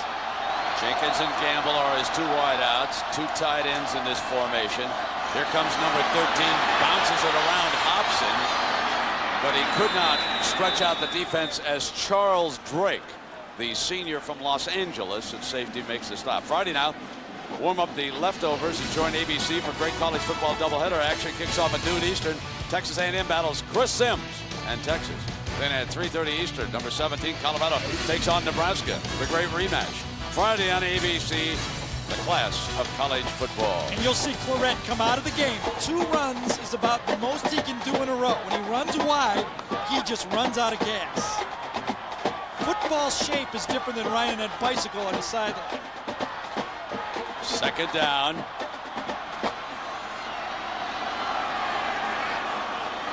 Krenzel from the gun. Gets great time. And then could not hook up with Mr. Jenkins. Ball thrown behind him. And number 12 was in position. Looked like he was wide open. The offensive line gave Krenzel all the time he needed. Michigan was running a stunt up front, and they kind of ran themselves out of the play. Watch Michigan, they're going to stunt around the outside, and watch that offensive line. They just have the ability. See, Hoyer goes wide on this play, and there's the protection. And this is like a guy with a wide open jump shot. Krenzel can't have Jenkins any more open than that, and he misses it. Here's another third down. Let's go back to that statistic. The Buckeyes are 0 for 3 on third down, and this a tough one. Third down and 10. Krenzel couldn't find anybody. He won't get it. And Mr. Hobson, number 6, hanging on at the 35-yard line. Great disguised defense by Michigan on this play. They give him an umbrella look. Look at the umbrella. Looks like it's too deep. So watch his safety come into a robber position. At the snap, Greg Krenzel, you think we're giving you too deep? We're giving you the robber, and look at that coverage. Beautiful defensive scheme by Michigan on 3rd and long. Here, Nugent started out, holds up, there's confusion. The Buckeyes probably had a disagreement with players and coaches. Well, Ohio State will probably. And so the Buckeyes come back on over to the sideline. They use a timeout. What had happened on that play, as I watched down on the sideline, is that Jimmy Tressel and Maurice Clarett and a couple of other players were trying to discuss what to do on 4th down. Clarett amongst them waved for Nugent to go out on the field at the far left-hand side. Nugent went out about 5 yards. Suddenly they realized, no, maybe we don't want to do that. So they used a timeout so as not to have a penalty here. They're on the 35, 45. It would be a long field goal, even for Mr. Nugent, into this breeze. Well, here's the tough one now if you're Ohio State. If you don't kick the field goal or don't go for it, you've burned a timeout, because you could take the 5-yard penalty and punt the ball. Now they've wasted a timeout, and if they end up punting the ball, it'll really cut. This would have 52 or 3 yards into the wind. That'd be tough. Well, there's the Goodyear blimp hovering above now, and whenever it's up there, you know it's a big one, huh? Those unique views, and we thank him for that. The Spirit of Goodyear is based 120 miles north of Columbus, Akron, Ohio, and Groom's in there. There comes Groom, and I think Gary gave you the scenario that cost them a timeout. If you want to punt, just take the 5-yard penalty and then send him out. So the Buckeyes, after a lengthy conversation that went back and forth, have decided with Groom to try and hang it high and punt for field position here. Not the best that I've ever seen Mr. Groom fire up. It'll be spotted at the 23-yard line. Not happy with that particular effort. Only a 12-yard punt. Well, how about that? A 12-yard punt and a timeout. Remember that timeout late in the game. So there are the offensive snaps today. As you take a look at the difference, 55 to 29. You see that the Buckeyes are getting decent production off their snaps, but they just can't get enough of them right now in this game against a very determined Michigan team. And the Wolverines have used a lot of players today. Lloyd Carr and his staff doing a fine job with personnel packages in this game. Navarre back to throwing now, has Edwards, and Gamble is the defender on the far side for a 1st down. What's up, guys? Well, back in '54, the Bear Bryant, took 115 football players into the desert of West Texas. Only a handful walked out. The Junction Boys, the greatest sports story never told, Saturday, December 14th at 9 Eastern on ESPN. Coming up, I think that's the day of the Heisman Trophy presentation, and isn't that a wide open battle this year? 1st down and 10 for the Wolverines now. Ball at the 36-yard line. They come back now to Perry. Wilhelm slashed in and made the stop, holding on to one leg. See that Buckeye defense. Kenny Peterson forced the ball to pop out to Matt Wilhelm. That defensive line must force that ball to bounce, and then the linebackers have to make the sure tackle. That's what the Buckeyes need. Stop it on 1st down. I said 1st down was key all day today, and Michigan has been making those plays on 1st down. Perry has rushed for 69 yards. Askew for 39. Askew offset as the lead back against the 4-man front as Edwards comes in motion. Play fake though, and Navarre's coming up firing. And he's got Askew out of the backfield, but Reynolds wrestles him down at about the 39-yard line. Michigan, 2nd down, goes with their conservative passing game. They want to set it up for 3rd and medium so they can pick it up. That's why in this football game, they're at 9 for 14 on 3rd down, and Ohio State 0 for 4.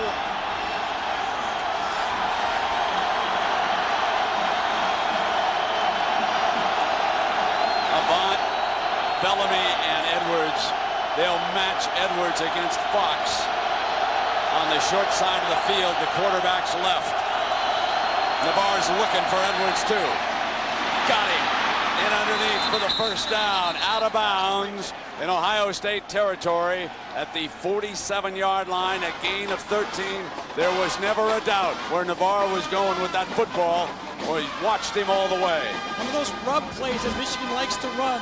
In comes Edwards, out goes Joffrey, gets pushed off on Destin Fox that time. Fox falls down, and Edwards goes out wide. It's one of those West Coast offense plays that you see everywhere in college and pro football nowadays. Now the double tight formation with that one wide receiver. They get one-on-one if they want it. It'll be Perry to run. Slips the first tackle. Wilhelm does not let him by at the 45. And the Buckeye defense trying now to stop these Wolverines. And again, Michigan has dominated the clock today. Time of possession for them, 27 minutes to 16 for Ohio State. The Michigan offensive line handling third down protection. John Navarre not making mistakes with the football. The Michigan backs, when they run, they fall forward. Nice combination. Edwards back in the game off to the right as Avant comes in motion. Navarre, though, will run the one back askew, and the Bucks read it well. The front jumps on it. On third down last time, Ohio State came with a blitz. They went man-to-man coverage. Mark D'Antonio has tried about every different combination he can on third down, and so far, he really hasn't found something he can hang his hat on.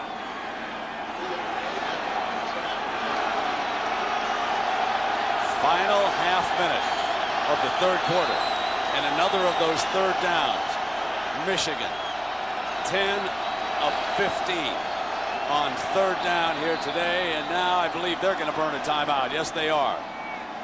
LaPatina motions that Carr and the Wolverines, prior to this third down, are going to burn the timeout. You can see John Navarre go to the sideline. He could not read the signal from the sideline. You know, this game is so big, and we had an opportunity to ask some guys who are now in the National Football League what it meant to come in and play each other. Like Orlando Pace of the St. Louis Rams, who was such a great tackle for Ohio State from 74 to 76. Asked him his best memory, and here's what the great tackle had to say. It was just like I was walking on air, man. You're just moving so fast. Everything was happening so fast because, you know, upon coming to Ohio State, that was one of the games that you definitely wanted to play in. And I got a chance to play and start as a freshman. And, you know, that was huge for me to come out and get a win. That these fellas have. And like Anthony Thomas, the great running back for Michigan, now with the Chicago Bears.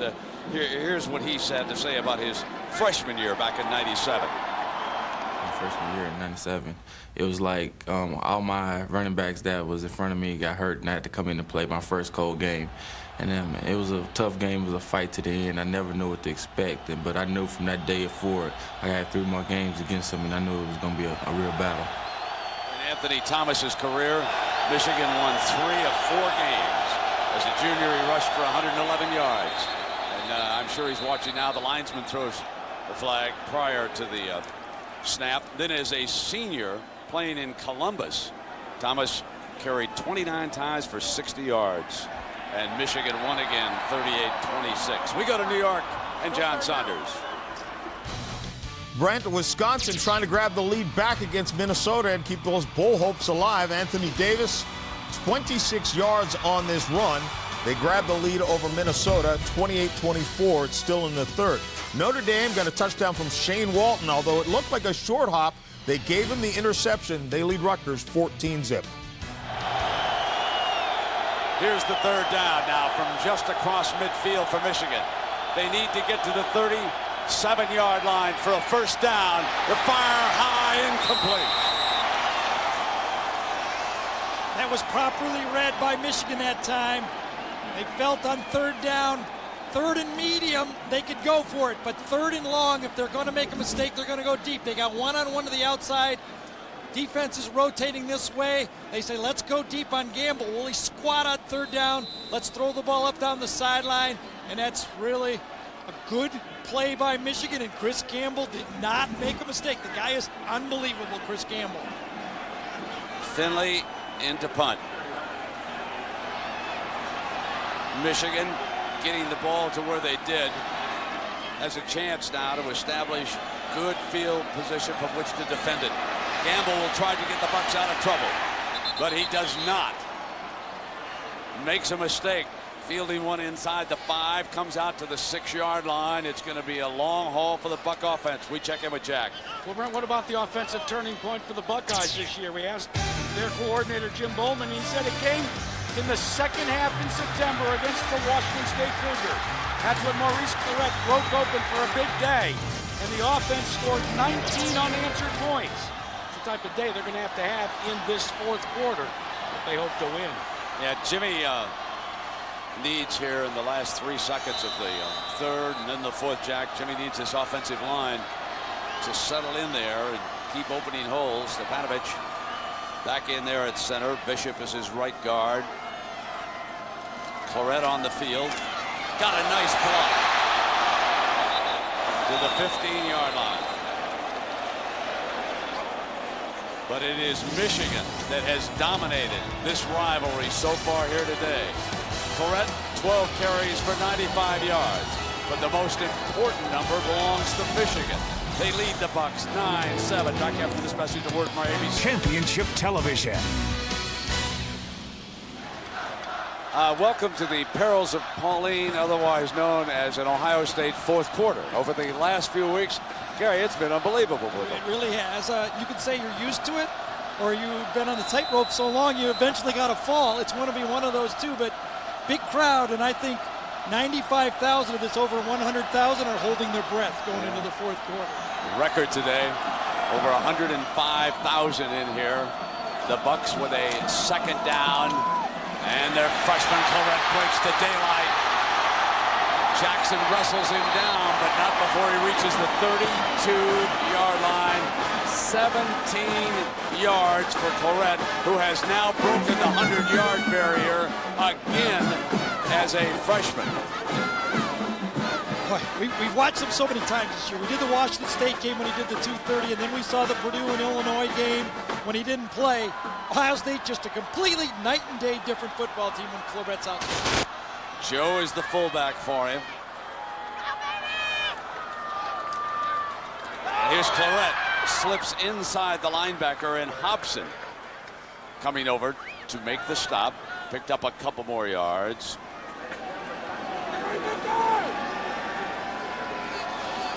So I know there you see the exact number, 105,539. New record at the shoe. My goodness, I think it was last week I read in the Columbus Dispatch that the television rating was a 75% share coming down the stretch against Illinois. I can't ever remember, Gary, even seeing that in the heyday of the Chicago Bears or the Denver Broncos. 75 is 3 out of every 4. Living and dying with the Buckeyes. Krenzel is sacked. Hobson is in there with Hoyer. So coming up next, most of you will see Michigan State battle Joe Paterno and number 16 Penn State. We have other regional action. Kansas State, Missouri, Florida State, North Carolina State, USC, UCLA. That's all coming up next right here on ABC. Jimmy Herman, defensive coordinator for Michigan, has done a nice job again. Came with a little package of blitz, trailed off his defensive end with Maurice Clarett, and no place to go for Craig Krenzel, and now it's 3rd and long, and they're in 3rd down, and they're not likely to pick it up. Because they're 0 for 4. And this one is a toughie again. They need 15 on this one. Krenzel's firing for it, and he's got it. Got it at the 42-yard line.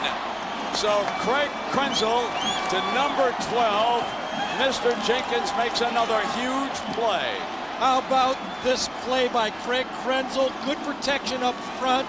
Jenkins is out here, comes right in this hole right here. Now watch Krenzel's footwork. He keeps him going, and then guns the ball right in between the linebackers. big-time throw by the quarterback.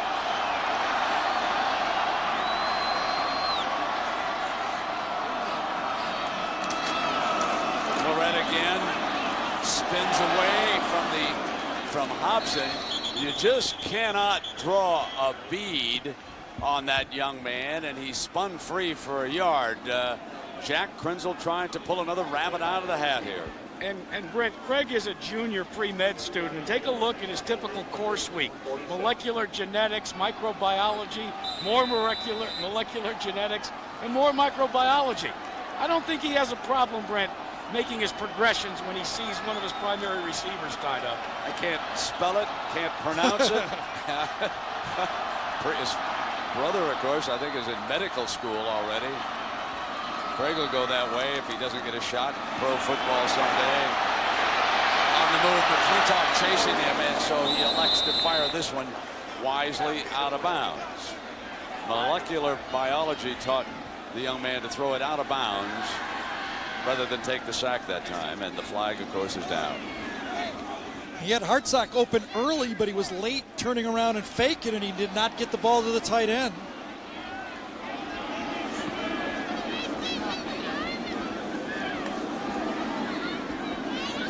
Lloyd Carr, of course, unable to breathe easy with a 2-point lead, and he's facing arguably the best field goal specialist in the Big Ten on the other side. 10-yard penalty from the previous spot. And that's Mike Nugent, and a little bit of a breeze at his back. So the Buckeyes in this quarter are not going to have to get too close, but a lot closer than right now where they're going in reverse. And a tough decision for Lloyd right there. He thought it over. Did he want 3rd and 10 or 2nd and 20? And he thought it over and said send him back and make it 2nd and 20. Schnitger comes in as a blocking back. 2nd and 18. The Bucks will have 2 plays to get something done. Vance coming in motion from the top of your screen. Krenzel may get him underneath, and he does. He has him. Vance spins free, and then is stopped. McClintock, number 36. So Michigan is ahead of the yards right there. It was going to be 2nd and 9. Now it's 3rd and 12. No time permitting, stay tuned for the Thrifty Carville post-game report. We'll have scores and highlights from across the country. There's that 3rd down bugaboo again. Yeah, but at least they're off the schneid, huh? Yeah. You got Jenkins on the last one. Jenkins matched up with Jackson down here. Great matchup. 2 great players. Fakes the run, steps away, and throws high to the running back. Krenzel takes a lick on the play as he picks himself back up, and the Bucks are forced to punt. I think this was going to be a screen pass all the way. You fake to Claret, and I think he was coming back to Claret on this play. Had a lineman out in front of him, but Michigan's defense forced a high throw. An important punt for Ohio State and Michigan right here. This has field position written all over it. Curry from the 10 will look to get Michigan out of the hole, and he is down at the 16-yard line. John Navarre, who has not turned the ball over once today, will have it from there with a 2-point lead. Timeout. Not all Ohio State fans here. Some of the youngsters have traveled down here from Ann Arbor. Some of the students cheering on the Wolverines. They like what they've seen so far. Play fake by Navarre. He's going to throw it on 1st down. As ball comes loose. Reynolds has got it. It's incomplete pass. Incomplete pass. The officials were all over the play immediately. Boy, Doss made a huge play. Did he close on Askew? And I think Doss felt that he caught the ball and then he fumbled it. But Doss made a wonderful play on that one. Lloyd Carr, I think, is on the field. Sure is. Making sure that they're not going to change their mind here. Askew slips out of the flat. Ball is thrown behind. Now watch it. Grabs it. Comes down with 1 foot and the helmet goes right on the ball. He definitely catches it. 1 foot, 2 foot, ball comes out. That could have gone either way. Michigan caught a break there. No doubt about Michigan caught a break. Second down and 10.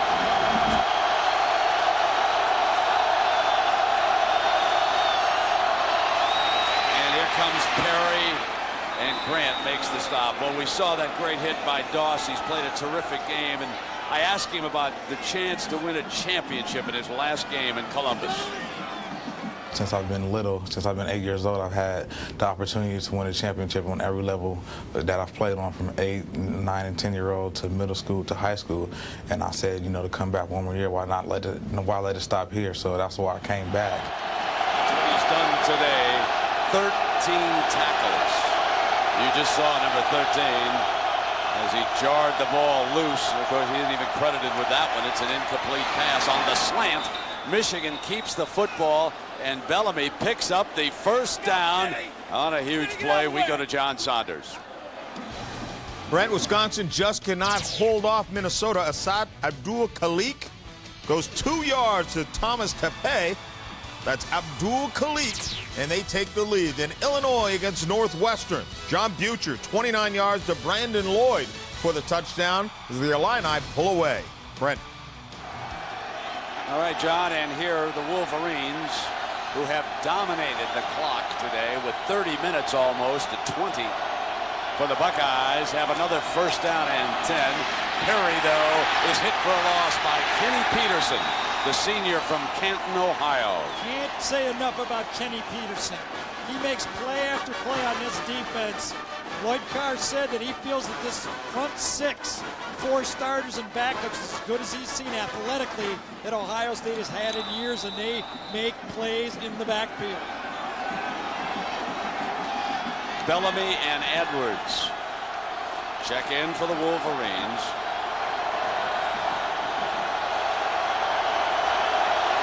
Gamble shows bump and run this time on Edwards, off to the left. Reynolds tries to get on the blitz. Come back the other way, high. Second down. Well, reminder that on Friday we've got a doubleheader. We kick off at noon Eastern. Texas A&M takes on Texas. Then at 3:30 Eastern, Colorado will take on Nebraska. That's Friday on ABC, the class of college football. Third down and 15 is the count. And the Michigan offense has gained 148 of their 296 on third down. That has been the difference in this game. Michigan's third down versus Ohio State's third down. Half their yards on third down in this football game. Navarre trying to get more. Comes back middle, through behind the receiver that time. Missing Ronald Bellamy. And the Wolverines are forced to punt. This the opportunity now the Buckeyes perhaps have been waiting for. 8:40. Gamble back will get an opportunity to return this punt. Remember the breeze at their back right now. They have, in Tom Nugent, as good a field goal kicker as there is in the Big Ten. I should say Mike Nugent. Let me correct myself. Mike Nugent. Doss backs off. They set the return. And Gamble. There, they didn't give him the halo. That's a 10 yards tacked on. So different strategy. With that halo rule, you just don't see the fair catch. Gamble just dares Michigan to come in close and make the play, and he gets a 10-yard return on the penalty, basically. So they'll mark the yardage off. And if you're a Buckeye fan, the time is at hand. But the Wolverines have answered every challenge so far. Timeout. The ABC Sports presentation of college football is brought to you by Dodge. You can take life as it comes, or you can grab life by the horns. Dodge. AIG Insurance, Financial Services, and the Freedom to Dare. And Rocky Mountain Cold Coors Light. Cold, down, and easy.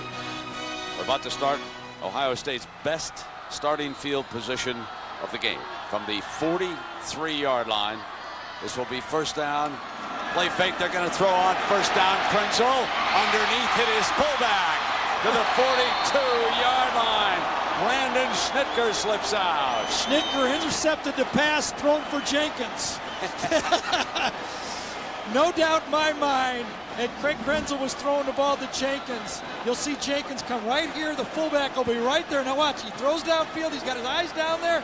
Up, nice catch, Schnitker. Right over his head for the first down. We might ask for a second opinion somewhere on that one, but Schnitker makes the play on the interception, according to Mr. Danielson. First down and 10.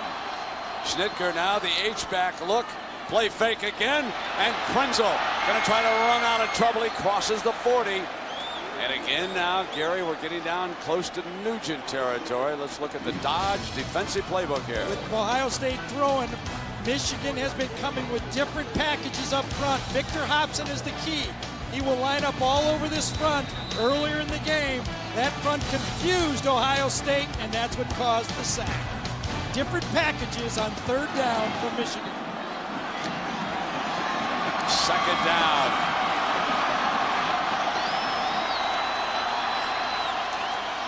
Now it's Claret. No hole as Hobson wraps Claret up at the 42-yard line, and the freshman takes a loss on that play, setting up another third and long. So Victor Hobson, a star who attended the same high school as Rich Gannon, the Raiders quarterback. And that's moving. That's moving for a linebacker, folks. Third down. Jackson will go with Jenkins. He has manned him up all day. Number 3 defensively, tracking number 12 offensively. Here's your third down. Tight end and fullback outside wide here. With an empty backfield, there's 5 receivers for Krenzel. Steps away from trouble. Now he'll run, dive to the close to that marker. He probably is just right at the marker. Ohio State lucky to get that play off. Krenzel looked up and saw the clock going down and quickly moved his foot to get the silent snap and then dove for the marker on the far side. Well, as they decide the measurement, let me take you back to overtime. It was third down and 10 against Illinois. And Craig Krenzel couldn't find an open receiver, and he ran for 14 yards to give the Buckeyes a first down, from which they scored. Now the chains here come completely across the field for this critical measurement. It's short, doesn't it? You could tell by the body language of Ohio State's bench that it was short. With Krenzel, you would think they just let him go right behind the left guard. Doss is out on the field yelling encouragement to the offense. Remember against Purdue, third down and short twice. They got stopped in the backfield, forcing them to try that fourth down pass play that won it. But they did not have Maurice Claret there.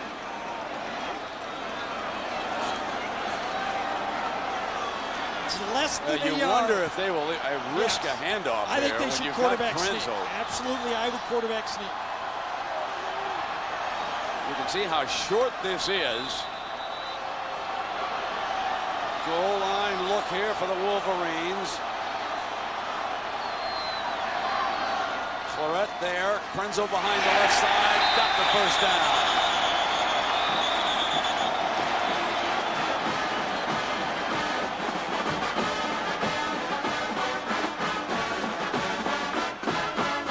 So the quarterback on third down sets it up, and they come back very smartly and just go through. Claret decoys from the tailback position, and he pushes through for the first down.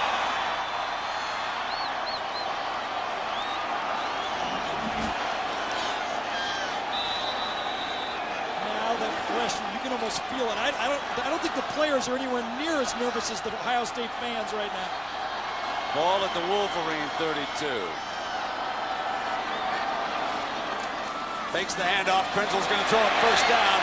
Got a man wide open. It's Claret. Out of bounds at the 6-yard line. Maurice Claret, who is an outstanding pass receiver. That is for 25 yards during the spring, Jim Trussell told us that Michael Doss could not defend him coming out of the backfield. That's how good he is. Out and up, and watch Krenzel. He doesn't lead him. He's got him wide open, so he throws the ball right at him, and Clarett turns around and catches it with 2 hands right there looking at the ball. Perfect by the quarterback. Great call by Jim Tressel on first down. A 26-yard gain. Buckeyes show the power eye. Michigan digs in for a play defensively. Clarett bounces. Stopped at about the 4-yard line. An injured Michigan player is down. I think he was perhaps just winded. Hoyer slow to get up. Norman Hoyer, the junior. He's up now, bending over a little bit.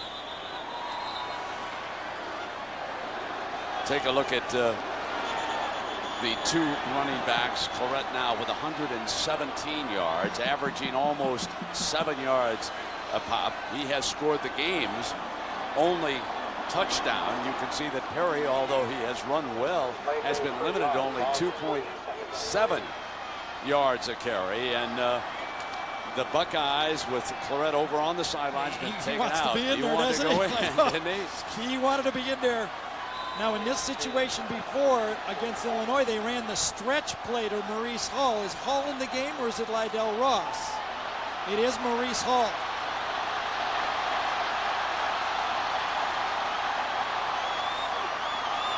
Second down at the Wolverine 4. Powers to the left side of the formation, but now they H-back. Yes, they'll turn Hartsock back around, and they'll go to the weak side. Easy. They're walking. Touchdown. They ran away from the strength of the formation that time, and Maurice Hall strolls into the end zone. Now we know why Clarett wasn't in there. This play has been practiced and circled for Maurice Hall. How about those 2 calls by Jim Tressel? The first down pass to Clarett and the option play. Everybody to one side, option play to the other. Michigan never saw this one on film. 2 great calls. So Jim Tressel orchestrating the offense. Using different personnel. Nugent adds the extra point. He scored the winner a week ago in overtime. Tressel leads Michigan 14-9. Timeout. 8 plays, 57 yards. Remember what we said at the start of the drive. The best starting field position of the day for Ohio State. We also said the wind is at their back. They have a chance if they can force Michigan to punt. And now, ladies and gentlemen, these Ohio State Buckeyes are 5 minutes from Arizona. 5 minutes to a chance to play for a national championship. Perhaps their first since '68. But remember, the Wolverines got one in '97, and they've still got a lot of fire left in their belly. And it'll be their turn now with Nugent to kick it off.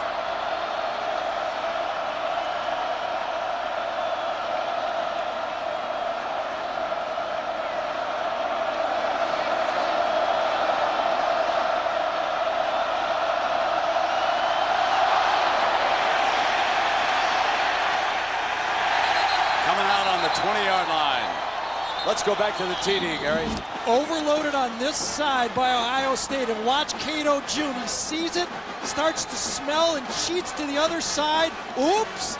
Option the other way. Cato June is out of position. He's the last guy that had a chance to make the play. A brilliant call for that touchdown. A field goal will not help Michigan. Wolverines must dig in now and score their first touchdown of the day. There's their possessions. They've been forced to punt 4 times. The yards, they haven't even gained 30 yards in a series against the Buckeye defense. Number 16, John Navarre, definitely under the gun right now. Short drop. Incomplete as his receiver went down. Bellamy coming off the line, and it is 2nd and 10, and things are starting to turn now in Ohio State's direction. Yeah, how about that? No punts in the first half and 4 straight punts in the second half for this Michigan team. That time Bellamy got off the jam from Gamble and lost his footing on a play that should have been easy pitch and catch. And The matchup is on the other side of the field, though. Edwards and Fox, that's where you want to go, down here. Here comes Perry. They don't give up on the run, but it'll be 3rd down and long. Michigan and Ohio State. The 2 key plays in that touchdown drive. On 4th down, Krenzel picked it up behind the left side, not handing it off. Then he comes up firing to his running back, who's wide open. And Claret is out of bounds at the 6 prior to the Hall touchdown. Now we go to 3rd down and 7.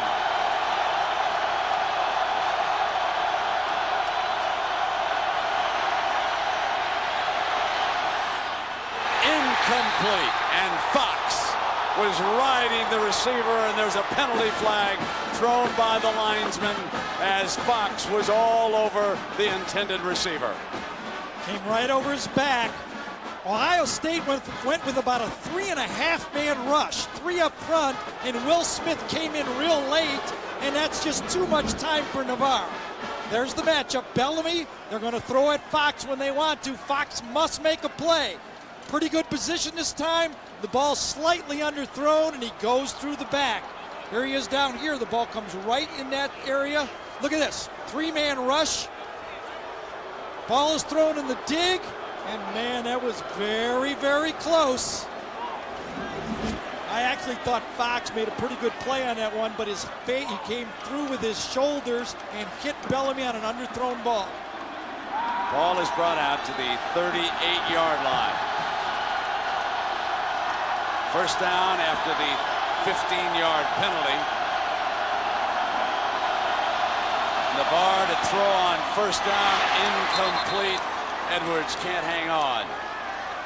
People at Michigan have felt that Edwards, on the easy throws, takes his eye off it and starts to run. That play, he could have at least caught the ball and made it a 2 or 3 yard K, maybe 4-yard play. He ended up trying to run too quickly, and he drops the ball. Well, the young man who is under fire again, number 37. There is Fox on the corner. Next year, you can expect him to be switched to safety. He'll move into the DOS spot in all likelihood. Navarre goes back again, fires, and receiver was down on the catch. Could not get up and go as his knees were on the ground. Bellamy at the 44-yard line, and it'll be 3rd down coming up. Now Gamble, who has been the two-way man, switching over to the field or wide side of the formation. 64 snaps. He's been in on every defensive play. Return punts. Now facing the 3rd down.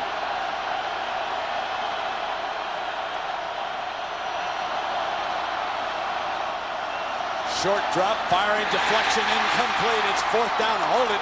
There's a penalty flag. It's going to be a tip ball, though, Brandon. They're going to pick the flag up. The ball was tipped at the line of scrimmage, and they will pick it up. That's exactly what they're signaling. Tressel first, Lapatina next. And 105 other thousand people. There's no foul in the play. The forward pass was tipped by a defensive lineman. No foul. Slant play, ball up front is tipped. Yes, very clearly the ball is tipped, and that's exactly when Dustin Fox grabs hold of the receiver, clearly after the tip pass. 4th down for Michigan. Carr's team to go for it. Navarre looking to the sideline for the signal.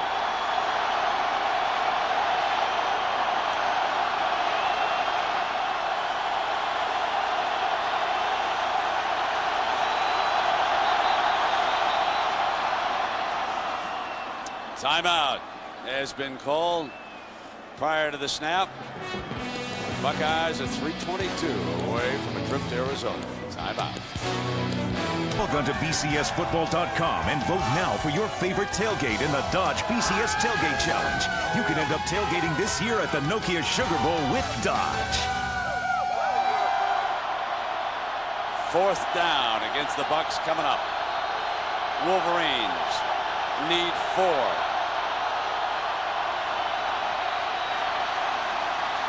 They've got it. Out of bounds at the 44-yard line. John Navarre keeps the drive alive with another third down strike. This one of 12 yards. What a throw. Come on now. This is unbelievable. John Navarre, criticized so much in his career, goes up against Campbell. Perfect throw. Outside shoulder on 4th and 4. Navarre to put it up on first down. Goes down to Bellamy high, and it'll be second down. So Bellamy, who made that catch to keep this drive alive, and it is second down. And we were just talking about how much they've been attacking Fox, and that time they went after Gamble and picked up the first down. The one thing that coaches tell you about defensive backs, I know it's a cliche, but they've used it here at Columbus. We'll pass it along. If you play the corner, you must have a very short memory. And Mr. Fox did just that. They took him out of the Illinois game, sent him back. He's played hard and well here today. Now it is second down and 10. Wolverines with 3 wide receivers. They run the draw play. Askew across the 40 to the 38-yard line. That'll bring up second down. We go to John Saunders. Brent, Wisconsin trying to grab the lead back against Minnesota, down 35-31. Right now they have the lead at 35-31, then get the touchdown by Anthony Davis from 2 yards. They've added to that, now up 42-31. Just the opposite on the scoreboard here, John. 14-9, but the Wolverines are alive. Edwards is the motion receiver. Navarre getting great time, hits Edwards again. And he's wrestled down at the 30-yard line with 2:29 to go. Matt Wilhelm brings him down. So Ohio State defense, you called it the rubber band defense all day. That's what it's been. This drive is starting to feel a lot like that Illinois drive at the end of the game when they marched it down there. Took it into overtime. Now, here's this Ohio State defense facing a precision passing Michigan team that has 4 downs. Askew, the running back. Navarre getting great time. Fumble! Ball's picked up finally by the Buckeyes. Finally, the ball was rolling around. LaFatina's there. First down. Buckeyes. The Buckeyes on the game's first turnover recover the Navarre fumble, and coming out of there with the football is Will Smith. But see, Grant was in there. They were all in the middle of that pile. We'll take a second look at it. Ohio State lined up funny. I don't think they even had a cornerback covering a wide receiver, but they got away with it. Michael Doss was supposed to go one way. Navarre comes up in the pocket. Ball gets popped loose inside. I don't know if it was David Thompson that knocked it loose or Darian Scott. Darian Scott knocked it free. Yes. And Will Smith. Watch now from the left side. Darian Scott will flash with the left hand, pumps it out. Now the ball is still free. No one yet has it. And finally, Will Smith has it. And now the Buckeyes are 2 minutes from Arizona. Michigan only has 1 timeout left. They took one on 4th down, and they used one earlier in the game. On that play, though, you could see that Ohio State is confused. Here's Doss going out for a wide receiver. They don't really on a line very smartly. Doss runs out there as a veteran guy, and inside comes Darian Scott because a misalignment by Ohio State works out to their benefit. Amazing. First turnover of the football game. Ohio State's defense must prepare themselves. Game is not over. They could have to go back out on the field one more time.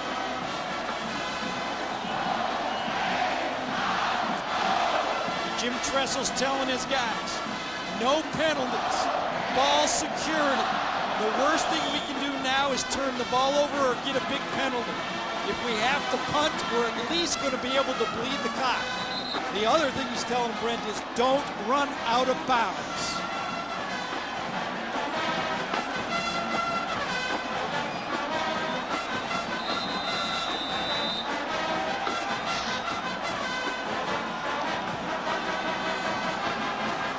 Second down.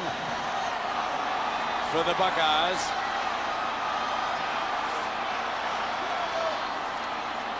Here comes Claret.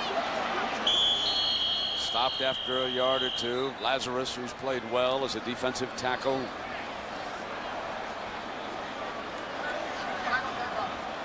That's all their timeouts. So Ohio State will be able to run a play and take another about 40 seconds off of the clock here when they have to, if they have to punt the ball.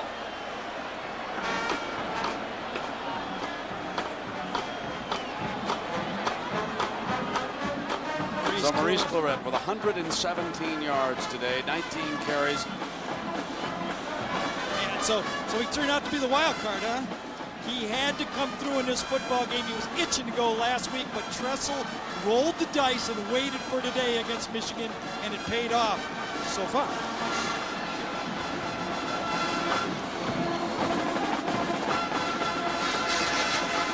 Think they got those TV sets up to 80% today?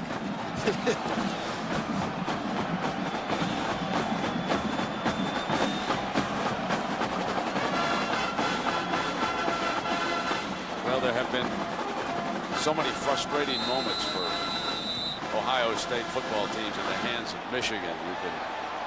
The city was so uneasy and anxious and nervous, and the coaches and the players really weren't when we came in here.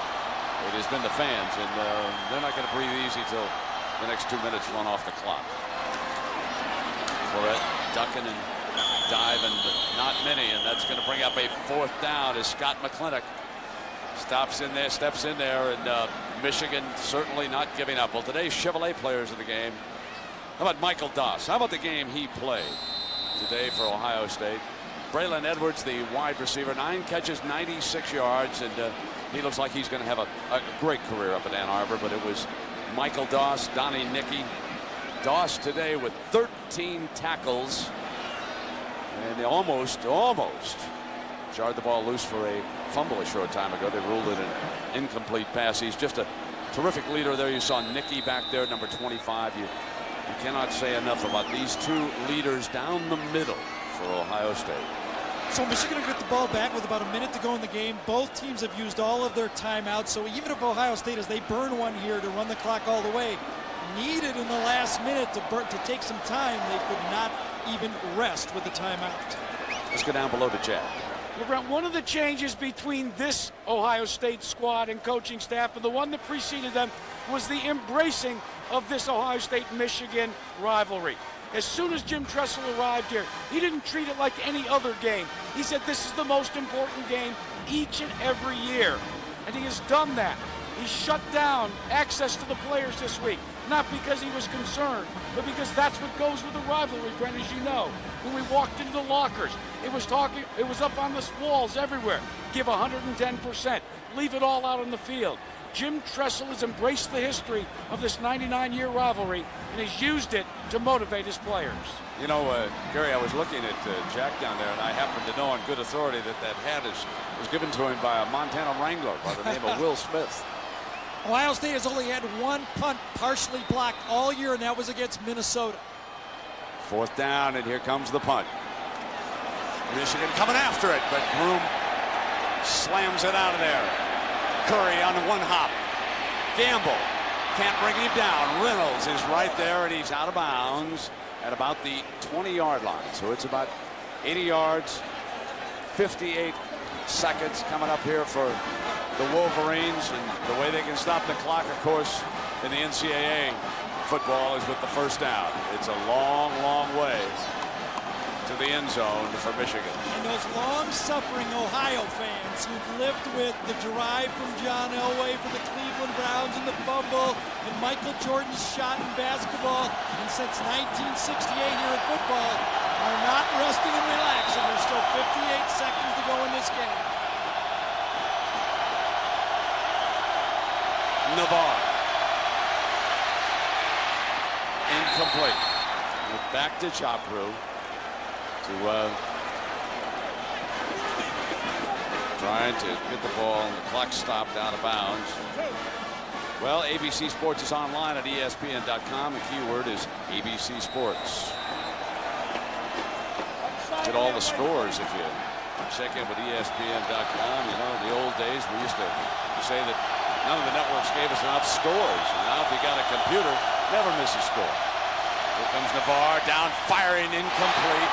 In and out of Edwards' hands. Wilhelm had dropped back in that zone coverage to help out the DBs that time. Ohio State, in both plays here, are playing the same prevent coverage.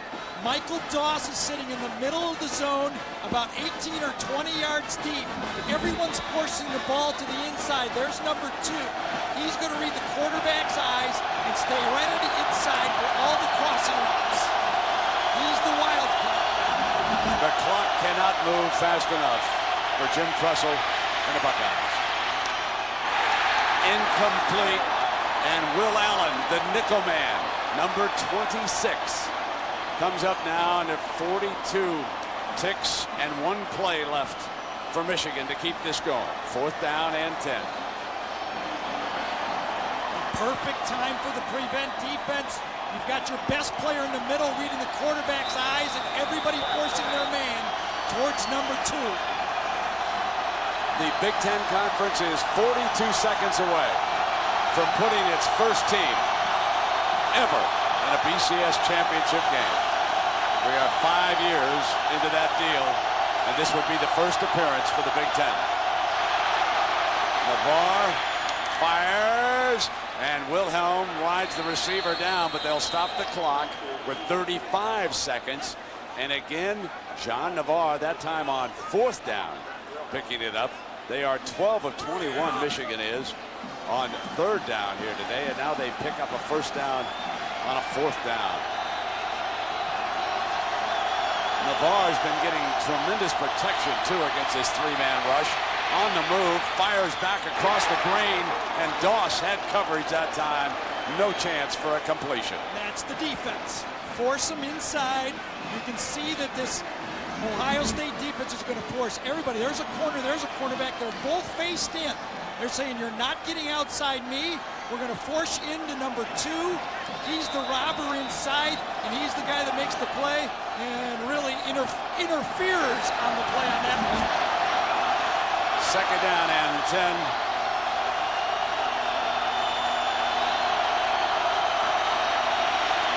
Navarre steps up, fires, complete. Again, this time to Bellamy to the 46, still alive. 20 seconds left after the 15-yard gain. And to Jim Trussell, it must seem like time is standing still as the clock is stopped by spiking the ball. But Trussell must be over there saying, where's the Michigan State timer when I need it? Yeah, right. What's going to happen now is Michigan, no matter what, at the end of the game is going to be able to throw a long one into the end zone for the last play of the game. So this will come down unless they turn the ball over to 1 long pass into the end zone.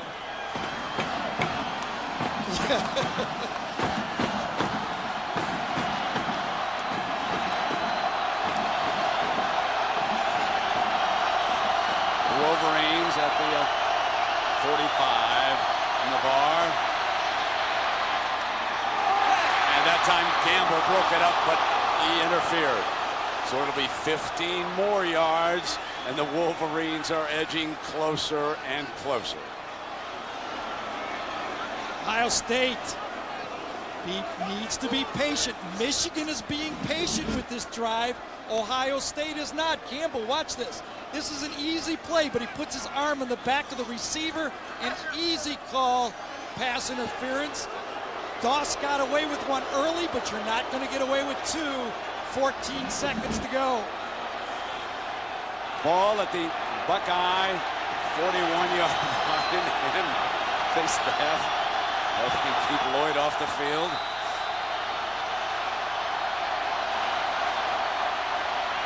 The protected pocket, fires, diving catch. They're inside the 25-yard line with another Bellamy reception. And now 9 seconds on the clock after that 18-yard gain. And here come the Wolverines again. They'll spike it, which they do, Gary. 7 seconds left on the clock. And for Ohio State, their fans, 7 very anxious seconds, folks. And for Michigan, nothing would make them any happier than to deliver the dagger with 7 seconds to go. And you can see Ohio State cannot take a timeout. They would like to reorganize here, but they used their timeout on that last punt. They're sucking wind right now, and they just have to go with it. Michigan must throw at least for a first down or the end zone. Navarre hit on the release, does get it. It's out of the end zone. He was hit by Kenny Peterson. Kenny Peterson has played a tremendous game. 1 second left on the clock. Remember, it is not a home timekeeper anymore. That was a change this year. It's an independent play. They are running the clock. The ball sails out, and the independent clock operator says one more snap. So close and yet so far. The ball will be in Navarre's hands one last time.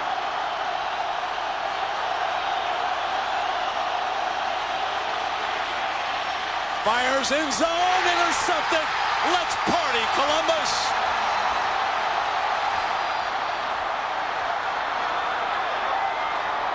Their 29th Big Ten championship, and it is huge as Maurice Clarett, Jim Tressel, and the Buckeyes were ahead to Arizona, where they'll play for all the Tostitos in the Fiesta Bowl on January 3rd. For the first time in history, 13-0, the Buckeyes.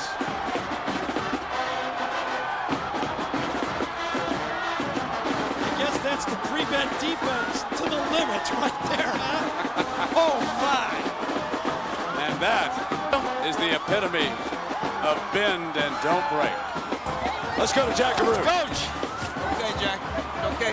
You're headed to the national championship. Congratulations. Well, I don't know if that's for sure, but I'm sure proud that Ohio State won in the big rivalry. And I tell you what, we're so proud of our kids. They play like crazy. That's the Ohio State-Michigan game, 60 minutes. But, Coach, 13 games ago, you gritted for the long haul. All of the planning that you and your staff made comes to its fruition today. I tell you what, it's awful special, and we got great kids, we got great coaches. How about these fans? And what about the play of Maurice Clarett? I tell you, he's a tough kid, and we talked early in the week. He was going to play, there's no doubt. Well, congratulations to you, the team. I know you've got to go pay tribute to the band. That's right. And the alumni now. Thanks, Jack. A terrific coaching job. But Michigan showed absolutely no quit in this football game. They brought it down, right down to the final tick of the clock, Gary. And the young defensive back who kept the man in front of him, got the interception, no interference, played it cleanly, and then went down and said, "We're the winners." So hail to the Buckeyes, who have led it 14-9, and it has been such an incredible year for Ohio State. As you look back at some of their memories, we want to thank some folks. The executive producer of ABC Sports is Howard Katz. The senior producer of ABC Sports is Bob Toms. The coordinating producer and the producer of today's game is Bob Goodrich. It was directed by Larry Camp. The associate producer is Drew Kaliski. The associate director, Brian Fay. Our technical director is Monty Poling. The production manager, Christy Bravey. Technical manager, Mark Towie. Production assistants, the Red Fox and the Sun Devil. The director of production is Mark Loomis. For Jack Carew and Gary Danielson, I'm Brent Musburger. So long, everybody. The players are excited. Quite a melee on the field after the game as the fans tried to tear down the goalpost. The goalpost which never fell is what we're now going to call it. And Ohio State, in perfect regular season since 1968. Well, in 1968, they won the Rose Bowl. In 70, 75, and 79, they lost the Rose Bowl. 13-0 this year in 2002. We'll see what they can do in the Tostitos Fiesta Bowl. Notre Dame all over Rutgers, 40. There's only been maybe one team I can think of that was 13-0 and had not yet won a national title. That was Marshall, but in a major conference, it's unheard of. One major hurdle to go, but one humongous hurdle cleared here. What a tremendous effort by Ohio State in all phases of the game, but especially defensively. They forced 3 field goals by the Michigan Wolverines. Quarterback John Navarre, 247 yards for Michigan, a senior season high, threw the ball straight with less than 1 minute. He took him the length of the field, threw it into the end zone for an interception, but great effort by John Navarre, Michigan. All week long, we talked about the importance of the passing games, the setup, the running games. I thought Terry Malone, the offensive coordinator for Michigan, what a great job of calling plays. How many times did you see Michigan throwing on 1st and 10, keeping Ohio State off balance on defense? That was the key in keeping Michigan moving the ball down the field and allowing John Navarre to have the great game. But Lee's right. When it came down to it, the Ohio State defense, they've been doing it all year long, forcing field goals as opposed to allowing touchdowns. And that, again, allowed them to be in position late in the game to win this football game. Defensively, the 7th time in the last 8 games that an Ohio State opponent fails to score more than 1 touchdown. Of course, Wolverines kept out of the end zone. Realize the last 3 home games, the Buckeyes have shut out the opponents in the second half each time. How about Maurice Claret? The 26-yard reception setting up the game-winning touchdown, goes over 100 yards. That's after 4 games that he had 18 carries. Lee, you were right about it. I was wrong. I tell you, I was wrong. I didn't think anybody could come back after carrying the ball 18 times in the last 4 ball games and play like Maurice Claret. But he's not really good. Kirk, he's exceptional. Yes, he is. Yes, he is. And he, you know, he got a little bit tired at times because they kept going back to him time and time again. I'll tell you what he gives to the Ohio State offense. Here's an offense that doesn't have a dominating offensive line. Many times there's penetration. Maurice Claret is a back that makes that first guy miss when he gets penetration, and then he's able to pick up 7, 8, sometimes 15 or 20 yards. The other backs do a good job. They'll maybe break a tackle and pick up a yard or 2, but with Claret in there, he energizes the offense, avoids the contact, and picks up invaluable yardage. Well, out of the 13 wins, 6 of them by a touchdown or less. They've now been outgained their last 3 games, Ohio State, and they somehow find a way to win, converting exactly 1 third down. That is truly amazing. They just find a way to get to Tempe, and what that means now, big picture, is that the other contenders, Oklahoma, Washington State, Iowa, Georgia, Notre Dame, they all have to hope that either Syracuse or Virginia Tech can snap Miami's 32-game winning streak, or else it'll be Buckeyes, Hurricanes, January 3rd in Tempe, Arizona for the national title. Let's go back to the studio. And let's get one today in Columbus. It was a great football game. Ohio State did what they had to do to find a way to win, and I'm very proud of how hard our team fought. I thought they did played as hard as they very possibly could have. Obviously, it's tremendously disappointing because I think we played very well. I thought in the second half we had opportunities. We had good field position there in the third quarter, and twice we had motion penalties that helped stall drives, but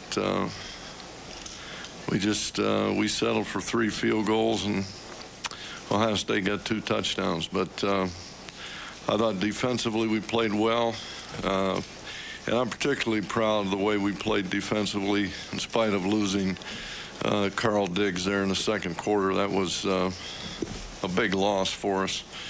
But questions? Well, you know, it's a heartbreaking loss. Heartbreaking. What did you see or you came in determined to run the ball? Was that the game plan pretty much from the get-go, that you felt like you guys could run on their defense? Well, we felt like we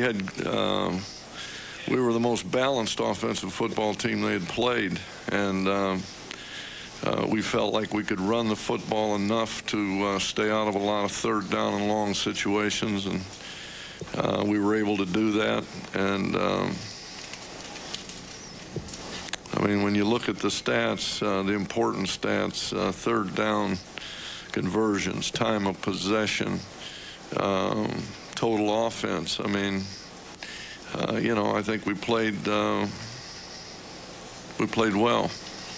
Lloyd, in that first half, you had 20 minutes, and on one drive, you went 19 plays, only got 3. Did you feel even though it had been the lead, you let off the hook a little bit? Well, you know, you've got to Adam Finley made 3 big field goals there. We knew at the half. We felt like the way we were playing defensively, we needed to score a touchdown to win the game. And but we had great field position in the third quarter.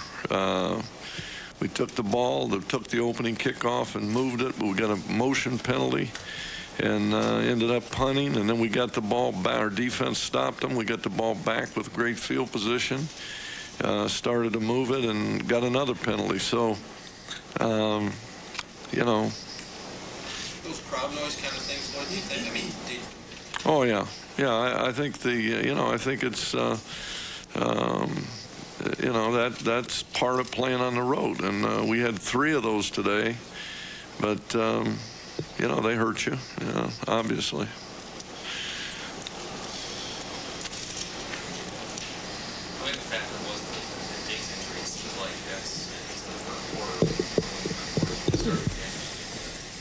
Well, I think, you know, when you lose a guy like Diggs in the middle, he's a senior, experienced, and, you know, it's, you know, we were playing with 2 young kids in there, and they played hard, but, you know, you can't buy experience, and of course, you know, I think Ohio State hurt us in there some, but, you know, we still had to find a way to score a touchdown to win, and that's what's really disappointing because, you know, we never stopped fighting. I mean, we took the ball with 4 minutes to go and got down to where we were going to have a chance to win, and then we got the ball back with a minute to go, and we kept fighting.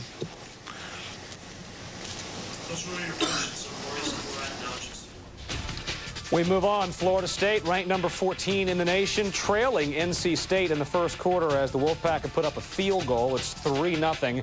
Seminoles can clinch the outright ACC title if they can beat NC State, and with that would come most likely an Orange Bowl bid as part of the BCS. If they lose, they can still clinch the ACC if Maryland loses either of its final 2 conference games. They play Virginia tonight, Wake Forest still on the schedule. Penn State on a 3-game winning streak as they close with Michigan State. Larry Johnson, dangerous. First quarter scoreless. The option to Johnson. Makes a nice catch and takes it 40 yards for a first down. Remember, coming off a 307-yard day last week against Indiana. 1st and 10, Johnson carrying half the organization into the end zone with him. 11-yard touchdown plunge. 7-zip. Penn State. They've added another one, 14-0. How about 117 yards for Johnson in the first quarter? He went for 279 against Illinois, 257 against Northwestern. 3 times this season he's broken the school's single-game rushing record. It currently stands at 307. That record is 7 days old. It could be in jeopardy as he's got 117 yards in the first quarter, and Penn State is up by 2 touchdowns. Speaking of offense, San Diego State and Air Force, 4th quarter, 27-24. Lon Sheriff, good protection. Kasim Osgood, what a catch. And the Aztecs up 31-27. Same score. Chance Harridge doing what he does best, moving all the way home. 30-plus yards. It's a 34-31 Falcons lead. A minute to go, 1st and goal. James Trevelyan walking in, and San Diego State, a little bit of an upset here as they beat Air Force 38-34. Well, a disappointing season for the Illini, but their seniors would love to go out with a win. If they do, it's coming at Northwestern's expense. John Butcher there to Anthony McClellan. Nice catch. Touchdown, 14-7 Illinois. Late in the third, it's a 24-10 game. Butcher drops back, looking over the middle, and he finds Brendan Lloyd. 2 defenders right there, but it's Lloyd who comes down with it. 29-yard touchdown strike. Northwestern loses 31-24. Butcher throwing 3 touchdown passes and ran for another one. Illinois running back Antonio Harris rushed for 178 yards. He needed 130 to set the school single-season rushing record, so he got that done. Wildcats had 5 turnovers in this one. That's what did them in. Duke and North Carolina, both teams coming in 2-9 and winless in the ACC. This one going down to the wire. Adam Smith to Centerio Landrum, 33-yard touchdown, 21-20 Duke. Can they snap that losing streak in the ACC that stands at 24 games? Darian Durant over the middle there. First down, 8 seconds left. Dan Orner from 47 yards out. It's good, and Carolina wins it 23-21. How about that? I'll tell you, Orner missed 2 field goals and a point-after attempt in this game, but he comes up big when they needed him most. Darian Durant ran and threw for a touchdown in his first game back in the lineup since being sidelined with a broken thumb. The win snaps a 6-game losing streak for the Tar Heels, who avoid their first 10-loss season and a winless ACC slate since 1989. Some baseball news on the way in this half hour. Rondell White may be changing addresses. A complicated potential trade on the way. And on Rivalry Saturday, a game that dates back to 1875. The game for the smart kids. Harvard-Yale on the way. The ESPN.com players. Which cow will win best cow? Hear ye, hear ye. I cannot pick a winner. You didn't pick a cow? Gosh, Judge, how are you going to play six-pack on ESPN.com? What do you mean? To play, you pick the 6 pro football teams to win each weekend. If you're right, you get the chance to win great prizes. I declare ESPN.com to be the winner. Presented by Miller Lite. All right, Wildcats, listen up. Now, while Dave's dad here's away, we're going to be short a third base coach. Do any of your dads have any experience? Yeah. My dad owns Nike.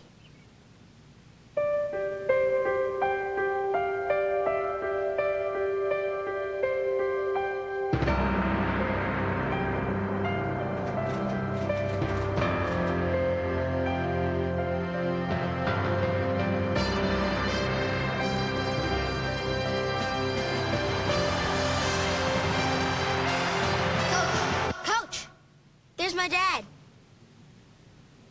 Hey, guys. Jelly bean? Ownership. It's for everybody. At Ameritrade. Everything you need to trade. All for $10.99. Every online equity trade, no matter how many shares you buy. Wildcats. 80 million Americans have a share. Ameritrade. What's your share? Open an account at Ameritrade.com and get 25 commission-free internet equity trades. New York, New York, Islanders and Rangers. Let's get you caught up on the only NHL game this afternoon. Mark Messier to the net. Chris Osgood with a glove save. Messier was robbed. Later in the second period, Tom Poti has the puck, and he's going to get off a nice slap shot there. No defenders in front. Rangers strike first. It's 1-0 there. Third period now. We're tied at 1. Alexei Yashin keeps it in. Brad Isbister, he scores. Islanders led 2-1. They win 3-1. Tom Poti, by the way, of the Rangers, is their leading scorer despite only having 3 goals. He does have 13 assists for a total of 16 points. Rangers were 0 for 5 on the power play in this one. Mark Parrish has 3 goals in his last 2 games. Yale defensive line. Harvard, Yale. The 119th playing of the game, the third most played rivalry. Harvard up 7-6 in the third, 1st and 10. Ryan Fitzpatrick to Carl Morris down inside the 7-yard line. Second down at 8. Blitz coming. Auburn and Alabama, the Iron Bowl. Jason Campbell, 9 yards to Robert Johnson. Second touchdown grab. Are they celebrating at Bryant-Denny Stadium? No. Auburn up 14-0 in this one. Alabama leads the SEC in total offense and total defense. In fact, their defense ranks #1 in the nation. And yet they fall behind 14-0 after 1 quarter in this one. Auburn head coach Tommy Tuberville, 1-6 in his head coaching career against Alabama. The New York Daily News is reporting that the Mets, Yankees, and Rockies are working on a 3-way deal. What would happen is the Mets would get left-hander Denny Nagel and either Ray Ordonez or Jeremy Burnitz. The Rockies would end up with outfielders Rondell White and Raul Mondesi. The Yankees will get no players in return, but they'd reduce their payroll by about $9 million next year. All 3 teams would pay a share of Nagel's 3-year, $37 million salary. Still to come here on ESPN News. Maryland and Virginia both have visions of playing on New Year's Day, dancing in their heads. And that's why they play the game. We've got much more college football coming your way. James. Bond. The day has arrived. Die Another Day is the best action movie of the year. Put your attention. Rolling Stone says Pierce Brosnan hits this one out of the park.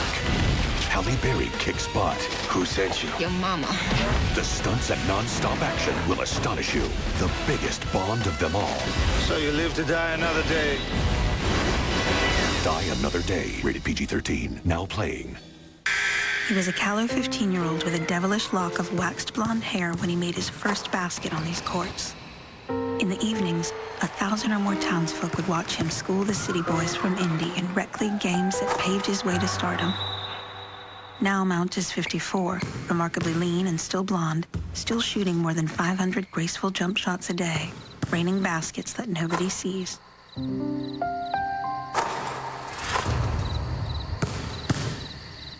Scott, we want you to host the show at 6 p.m. But 6 o'clock is dinner time. You could eat at 5:30. I could, but 6 o'clock's dinner time. What if you eat after the show at 7? 7 o'clock's not dinner time. Hey, John, what time is dinner time? 6 o'clock.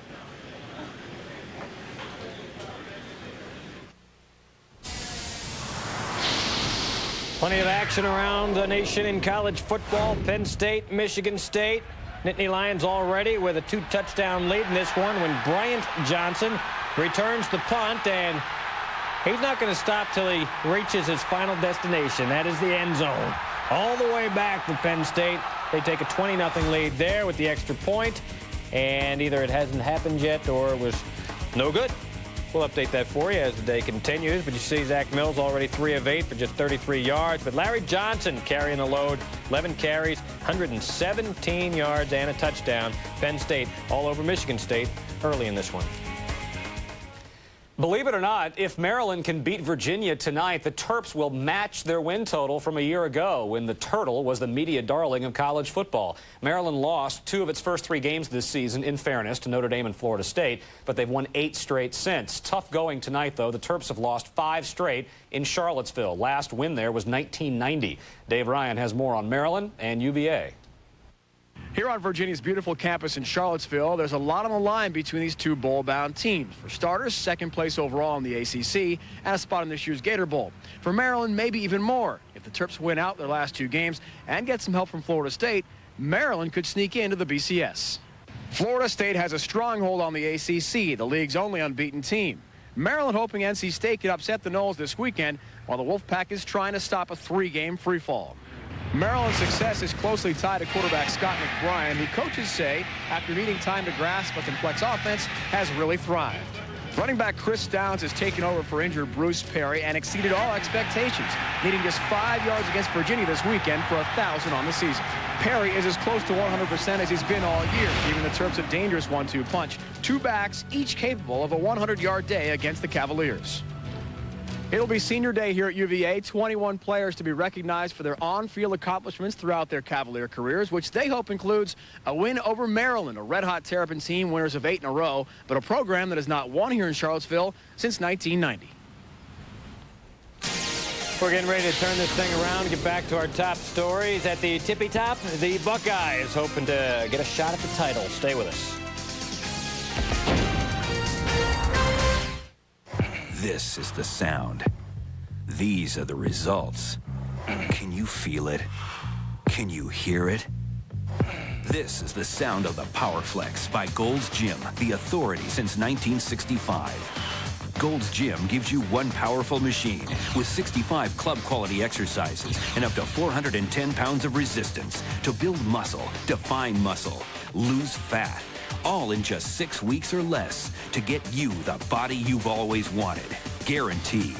The secret to the PowerFlex begins with the swivel flex pulleys that provide you with free range of motion so you can move from one exercise to the next safely. Next, Power Stroke Resistance simulates the natural movement of your muscles and allows you to move from 10 to 410 pounds of resistance with one simple stroke. It's this awesome combination that gives you those ripped abs and more chiseled arms, legs, chest, and back. If you want to look like this, then you need this. PowerFlex, the Gold's Gym technology breakthrough. Call now for free information about how you can get the Gold's Gym PowerFlex in your home for as little as $49 a month. With the Gold's Gym PowerFlex, you get the lat tower, the multi-position bench, hip strap, rowing seat, ankle strap, handles, and space saver design. Be one of the first callers, and you'll get the Gold's Gym PowerFlex leg developer for stronger legs and shapelier hips and thighs. A $200 value absolutely free. You'll also get a workout poster showing you all 65 club-quality exercises. Our gift to you. Don't pay $2,000 for a home gym that won't get you authentic Gold's Gym results. This is the machine. These are the results. Can you feel it? Call 1-800-537-9184 to get the Gold's Gym PowerFlex in your home for as little as $49 a month. That's 1-800-537-9184. Call now. From ESPN, the worldwide leader in sports, this is ESPN News. Welcome back to ESPN News. This is the Iron Bowl battle between Auburn and Alabama. Jason Campbell to Robert Johnson, 9 yards and 6 points. And what do we have here? Auburn on top of Alabama, 14-0. They're a couple minutes into the second quarter in this one. Alabama has won 5 in a row by an average of 24 points. But here's an odd one. Crimson Tide has never scored a point against Auburn in Tuscaloosa in 3 previous meetings. Of course, they were in 1895, 1901, but then again in the year 2000. So far, they're getting blanked in this one as well. And with that, we welcome you here to ESPN News. Plenty of college football to get to today. I'm Bob Haller, and this is Whit Watson. We're giving out buckets and cups and wagon wheels and a disturbing number of axes, but also there's the matter of the national championship. Ohio State had to beat Michigan to remain unscathed and start making plans for Tempe. Maurice Clarett, he'll have a lot to do with that. Lloyd Carr and Jim Tressel say hi, and let's get it on. First quarter, Buckeyes trailing 3-0. Clarett takes the handoff. Room on the left side. How about a 29-yard gain for the true freshman? Takes him all the way down to about the 10. A couple plays later, it's Clarett. There's that man again from 2 yards out. Touchdown. 7-3 Ohio State. Late second. Wolverines now trailing 7-6. John Navarre up for Branyan Edwards, who makes a great catch. A little bit too great. Offensive pass interference is the call, and the touchdown is waved off. 9-7 in the fourth. A fumble by Craig Krenzel on the sneak. No, Krenzel kept it. First down, Buckeyes. Next play, Clarett out of the backfield inside the 10. Where did fumble come from? I don't know. It's not written here. A few plays later, Krenzel, I'm just making stuff up now, pitches to Maurice Hall in from 3 yards out. Touchdown, Buckeyes. 14-9 Ohio State. Late fourth, same score. Michigan on a 4th and 4. Navarre to Ronald Bellamy. And that's enough for the first down, and the drive continues. Michigan putting the pressure on the Buckeyes with 2 minutes left. Navarre back to pass. And now, okay, right here, we have a fumble. Will Smith falls on it. The Buckeyes get the ball. I'm clairvoyant. Last chance for Michigan, a second to go. They go for the end zone. Navarre picked off by Will Allen. Good night. Please drive safely.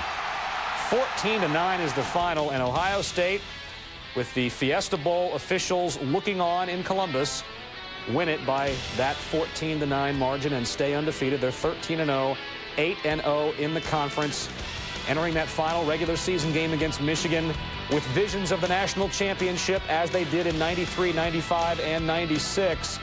Every one of those games they lost. This time, Coach Tressel and company come out on top. You're headed to the national championship. Congratulations. Well, I don't know if that's for sure, but I'm sure proud that Ohio State won in the big rivalry. And I tell you what, we're so proud of our kids. They play like crazy.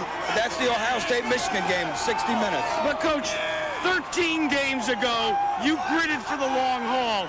All of the planning that you and your staff made comes to its fruition today. I tell you what, it's awful special, and we got great kids, we got great coaches. How about these fans? And what about the play of Maurice Clarett? I tell you, he's a tough kid, and we talked early in the week. He was going to play. There's no doubt. Well, congratulations to you, the team. I know you've got to go pay tribute to the band. That's right. And the alumni now. Thanks, Jack. As mentioned, it is the 5th perfect regular season by an OSU team since 1968. The last 3 times the Buckeyes went to a bowl game with a perfect record, they lost. And it was the Rose Bowl every single time. In 1968, they got to the Rose Bowl as a perfect team and won the national championship. That was their last national championship. Ohio State on track to play for one this year. USC Trojans and Pete Carroll trying to beat their rivals from UCLA for the 4th straight time. Carson Palmer up top. Nice pass.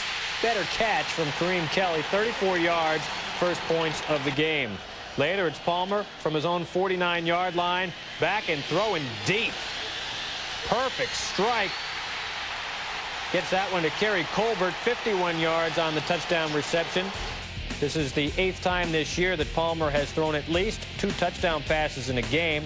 UCLA has added a 7-yard touchdown run from Manuel White, and also Justin Fargas scored for USC. That was a 1-yard touchdown run. 21-7 midway through the second quarter in this one as we take a look at USC's first 4 drives. And look at that. 1 play touchdown, 5 plays touchdown, 2 plays touchdown, and then they did have to punt, but they got themselves a lead early in this one. 9-1 Irish against the 1-9 Scarlet Knights of Rutgers going on today, and Notre Dame 42-0 in this one with just 6 minutes left to go in the game. Shane Walton has a 47-yard interception return. It's the 4th interception return for a touchdown this season. That ties the school record set in 1966. It appears that Notre Dame will have its 14th 10-win season, the first time since 1993.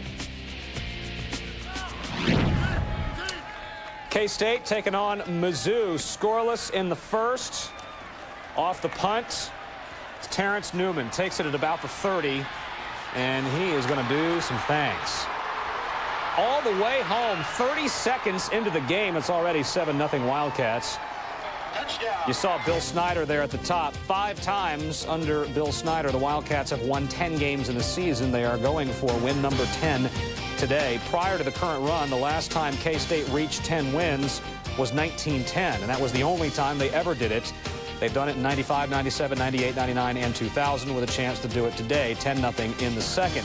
22nd ranked TCU facing East Carolina, and East Carolina giving them a run. 28-20 now in the 4th. The Horned Frogs trying to clinch a share of the Conference USA title. Their last outright league championship was the Southwest Conference Trophy in 1958. They're up by 8 on East Carolina as we speak in the 4th. Update once again from Penn State and Michigan State. The Nittany Lions just keep putting points on the board, so we keep heading back. Already up 21-0, under 11 minutes to go. Zach Mills looking for and finding Brian Johnson.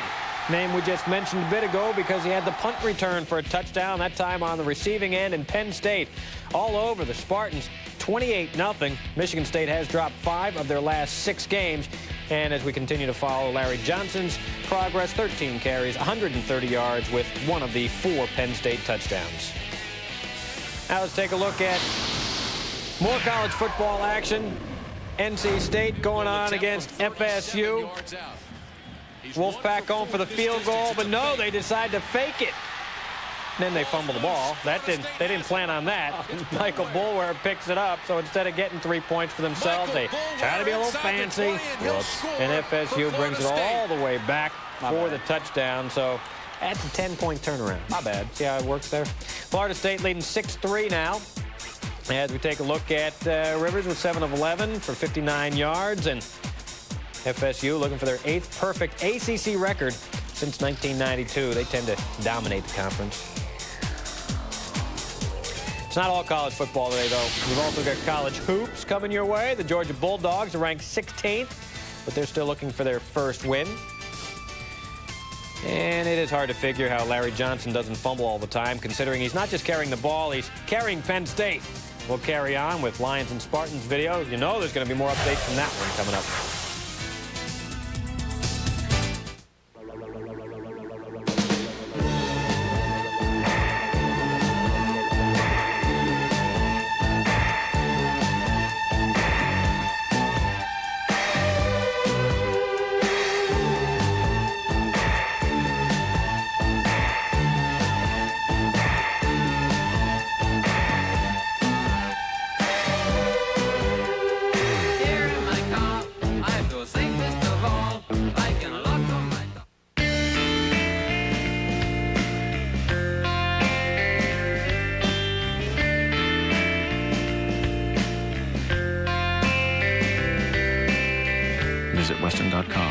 member of Starwood Preferred Guest. 9 men trapped 240 feet beneath the earth. We hit water.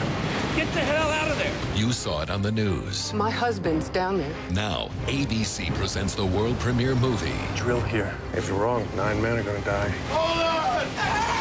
Feel what it's like I ain't gonna sit around down here. I'm getting out. when time is running out.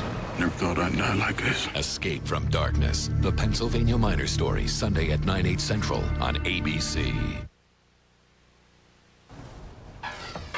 Some college basketball on this Saturday, and Oklahoma is just killing Princeton right now, 62-43. This is the Sooner Invitational.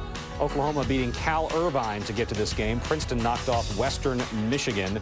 Oklahoma not exactly stacking the schedule early. Prairie View, Hartford, Coppin State, and Georgia State. Lefty Driesell give them a run. 64-46 in the second half. Sooners up big on the Tigers. Bruins and Bulldogs as 16th-ranked Georgia hosts perennial powerhouse Belmont. First half, Mike Dean with a nice pass to Chris Daniels. He slams it down. Daniels had 16 points. Georgia led by 3. We're still in the first half, and Belmont making a game out of this thing. The inside pass to Daniels for the layup there. Second half is when Georgia starts to pull away. Here it's still just a 5-point game, but they go on a 22-5 run. Jarvis Hayes with 11 of his 19 points during that run. And Georgia wins 87-71. Adam Mark led the Bruins with 29 points, had 9 boards and 3 steals. The Bulldogs will play their next 4 games on the road. They even up their record at 1-1. Michigan State, Penn State. Larry Johnson is so dangerous you have to sign a waiver to watch this highlight. First quarter, they're scoreless, 3rd and 3. Give it to Johnson. Makes a nice grab and then takes it 40 yards. Coming off a 307-yard day against Indiana last week. That's a first down. Duh. 1st and 10 on the 11. Johnson, touchdown. 11 yards and in. Carrying about half the guys with him at 7-zip. Still the first. Penn State inside the 20. Zach Mills in the shotgun. The quarterback draw, and that was a good call. 14-0. Nittany Lions. 21-0. Now in the second. It's Mills up top. Another touchdown for the Nittany Lions. 27-zip. After the kick, 28-zip, and you can see where this is heading as they are in the second quarter. And Johnson already has 130 yards on the ground, plus the touchdown. 3 times this year, he's broken Penn State's single-season rushing record. Most recently, 7 days ago against Indiana, he went for 307. Bryant Johnson on the 41-yard touchdown reception from Zach Mills. You just saw it. Also has an 81-yard punt return in the second quarter. 28-0, Penn State rolling over the Spartans. Expect offense. San Diego State and Air Force. Lawn Sheriff with great protection finds Kasim Osgood. What a catch.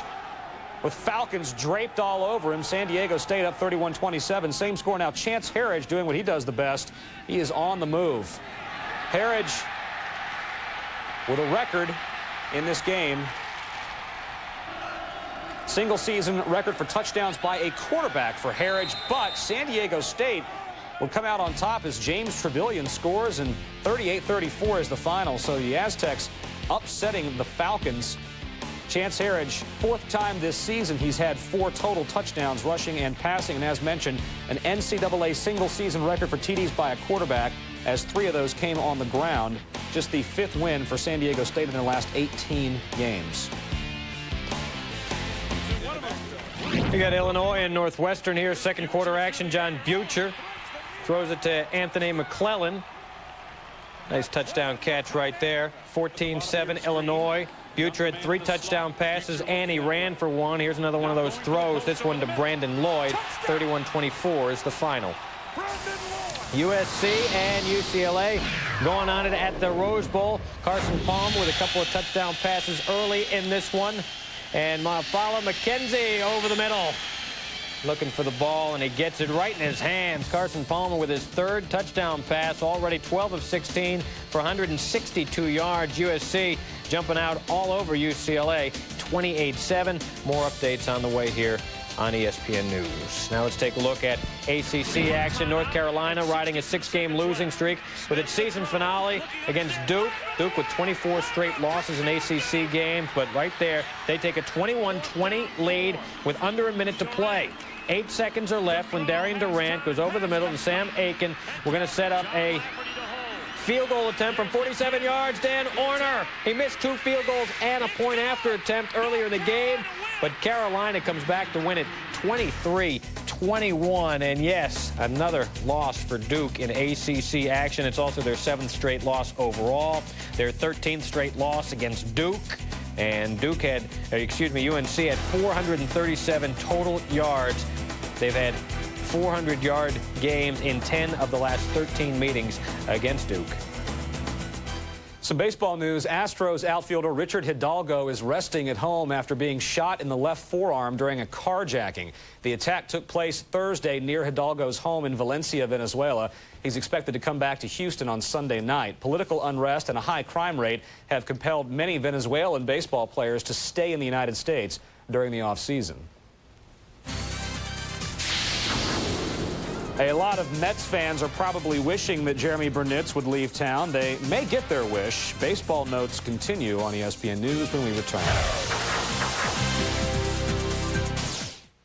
In 1954, in Junction, Texas, Paul Bear Bryant put 115 football players through hell. We're going to work now.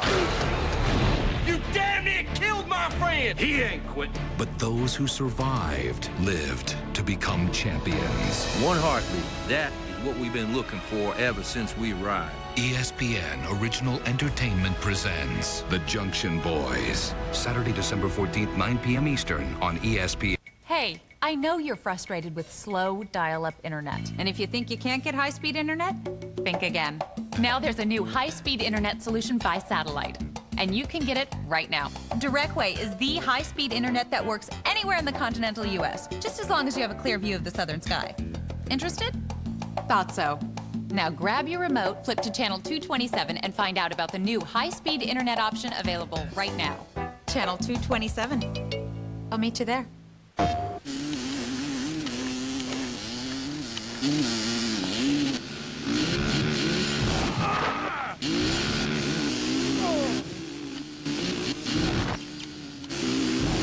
Come on. Who is this clown? ATV Off-Road Fury 2, now played online. Rated E for everyone.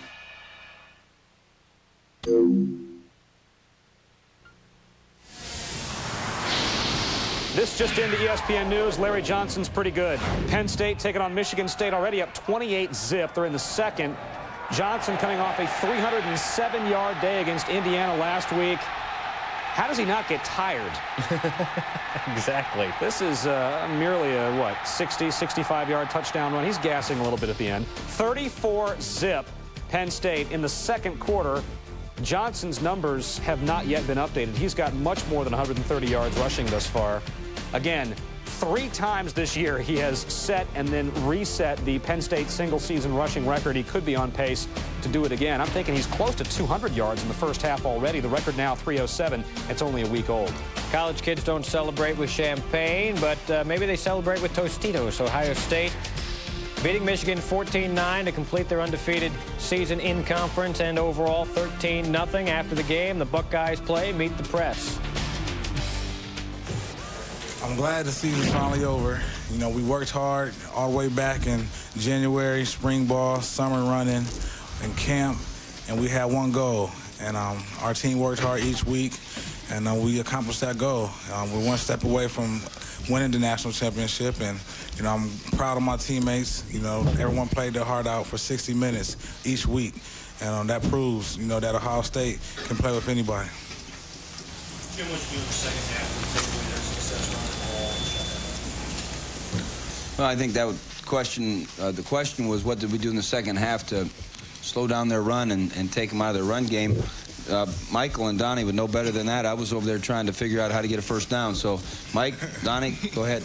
Well, I think we missed a couple of tackles in the first half. That's where they gained most of their yards. Changed up a couple defenses, adjusted a little bit on a couple coverages and a couple of places where gaps needed to be fit.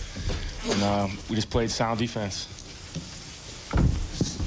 Jim, last play, following up here, what's going on in your mind? I mean, the season is basically down to the final play. What are your thoughts I suppose I was thinking, I wonder what Tim's first question will be. I mean, I don't know. I mean, I was waiting to see if it was going to be completed, because I didn't think we weren't going to have any time left to go down and score ourselves. So I took the headphones off with 7 seconds and said, "Well, come on, D."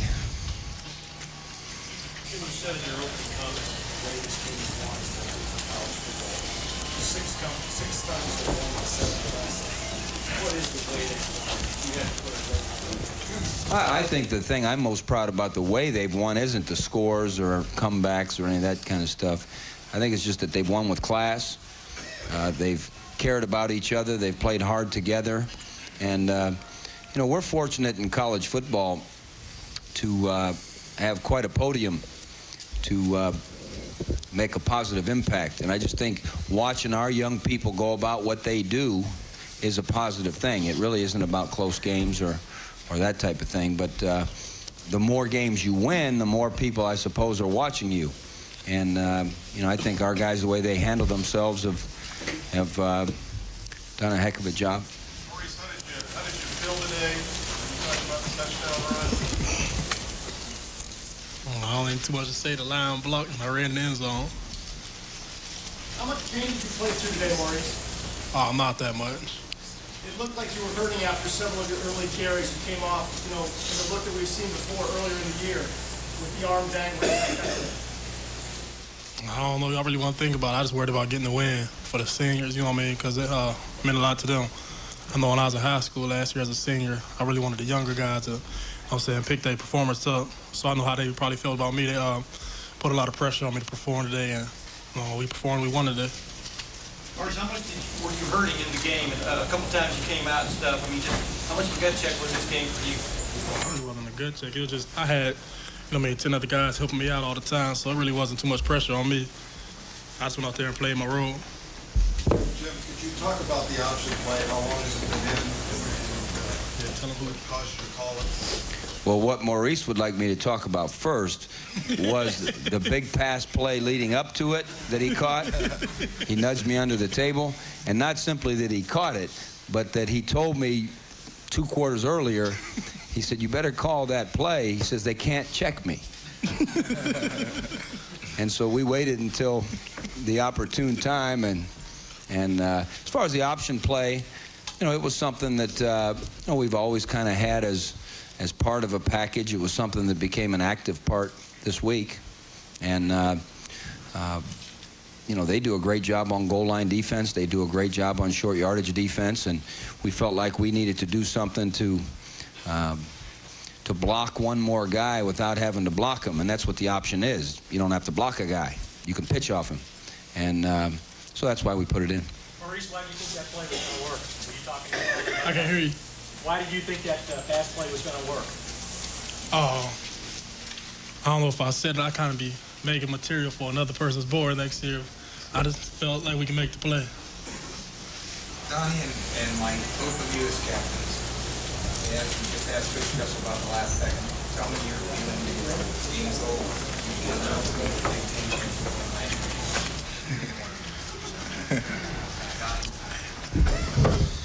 I don't know. I mean, just through all this stuff we've been through, Michael and myself, we've been here for 4 years. I've been here for 5 years. I mean, we've seen it all. And just when Will caught that ball and it was all locked down, I mean, there's no words for it.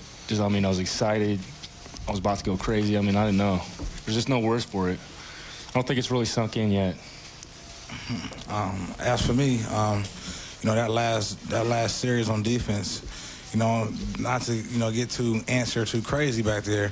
I just kept, keeping God first. Me and Will was looking at each other and we just like, let's keep God first and, keep our mind off the game because everything was going so fast.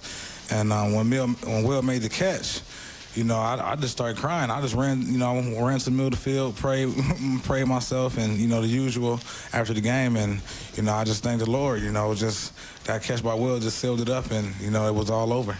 Coach, you've accomplished so much to this point, but can you really enjoy it with one game left to play? I think the greatest thing we enjoyed today is the fact that it was our traditional rivalry. It's the Ohio State-Michigan game, and that was the biggest thing about today, and of course we can enjoy that for a moment. Second thing we can enjoy that has some finality is that we're the Big Ten champions, along with Iowa, who's also 8-0, and we can enjoy that. And we can enjoy the fact that we get to take a deep breath and prepare for another great game. And, whoever it is that we play is going to be an extraordinary team. But, we've got the end of our academic term coming. We've got a lot of work to continue football-wise, and we're just so proud to hear those bells ring, especially when it's the last home game of the year. So Ohio State clinches a berth in the national title game, and at this point it looks like they would be playing the Miami Hurricanes. But keep in mind the Canes still have 2 games left on their schedule, one against Syracuse at home and then another one at Virginia Tech. As we move on here on ESPN News, the New York Daily News is reporting that the Mets, Yankees, and Rockies are working on a 3-way deal. What would happen is the Mets would get left-hander Denny Nagel and either Ray Ordonez or Jeremy Burnitz. The Rockies would end up with outfielders Rondell White and Raul Mondesi. The Yankees would get no players in return, but they'd reduce their payroll by about $9 million next year. All 3 teams would pay a share of Nagel's 3-year, $37 million salary. Top plays are on the way, and we've seen some beauties so far. You think this one's going to make it, or is Larry Johnson of Penn State going to knock him right out? Find out.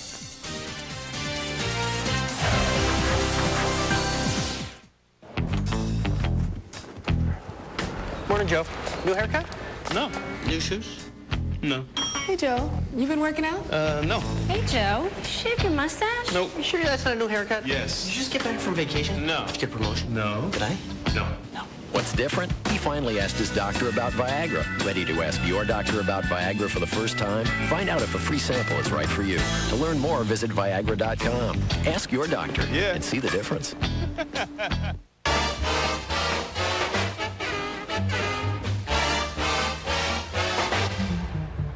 It don't mean a thing if it ain't got that swing. Do-what, do-what, do-what, do-what, do-what, do-what, do-what, do-what.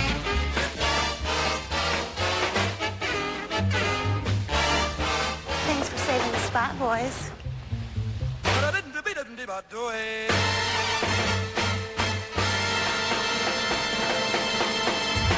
Do not. So many plays, so little time. First, Larry Johnson. 208 yards rushing for Penn State in the first half against Michigan State. This, one of his big breakaway touchdowns, also had a short little 11-yarder. This one would go considerably longer.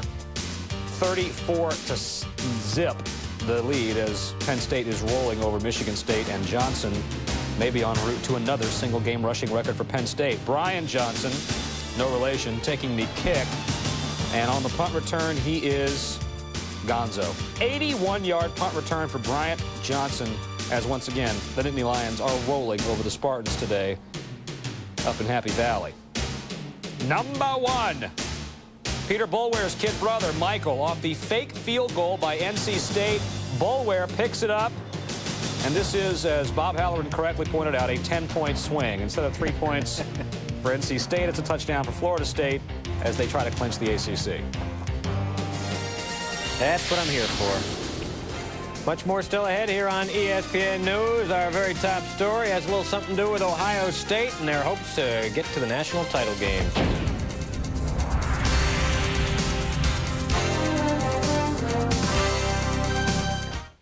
Want an easy way to get your favorite DVDs? Movies like Lord of the Rings, Fellowship of the Rings. I cannot do this alone. Ocean's 11. You're either in or you're out. Right now. The Matrix. Now, want to get 3 DVDs free? Call Columbia House right now and get your choice of 3 DVDs free when you buy one for just $9.95. Choose from one of the largest DVD collections available anywhere, including Harry Potter and the Sorcerer's Stone, Rush Hour 2, and epics like Pearl Harbor and Gladiator. I will have my vengeance. With over 2,000 titles to choose from, you'll find what you're looking for.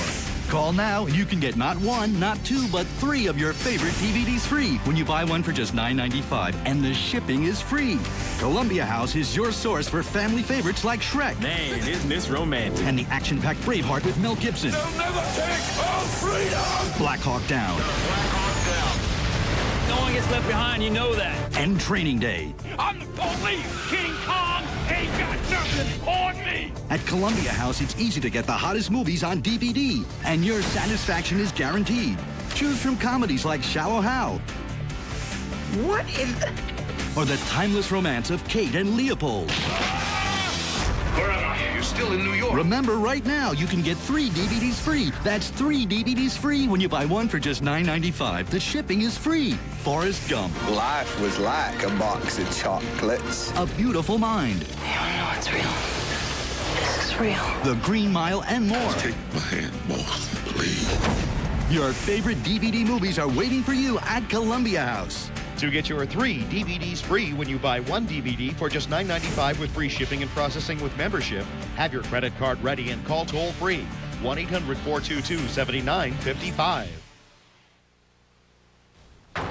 Coming up on ESPN News, Ohio State has its Buckeyes on the prize, but the Wolverines hope to give them a couple of black eyes. The Trojans are at the Rose Bowl hoping for a chance to play in the Rose Bowl, but they're going to need a little help for that.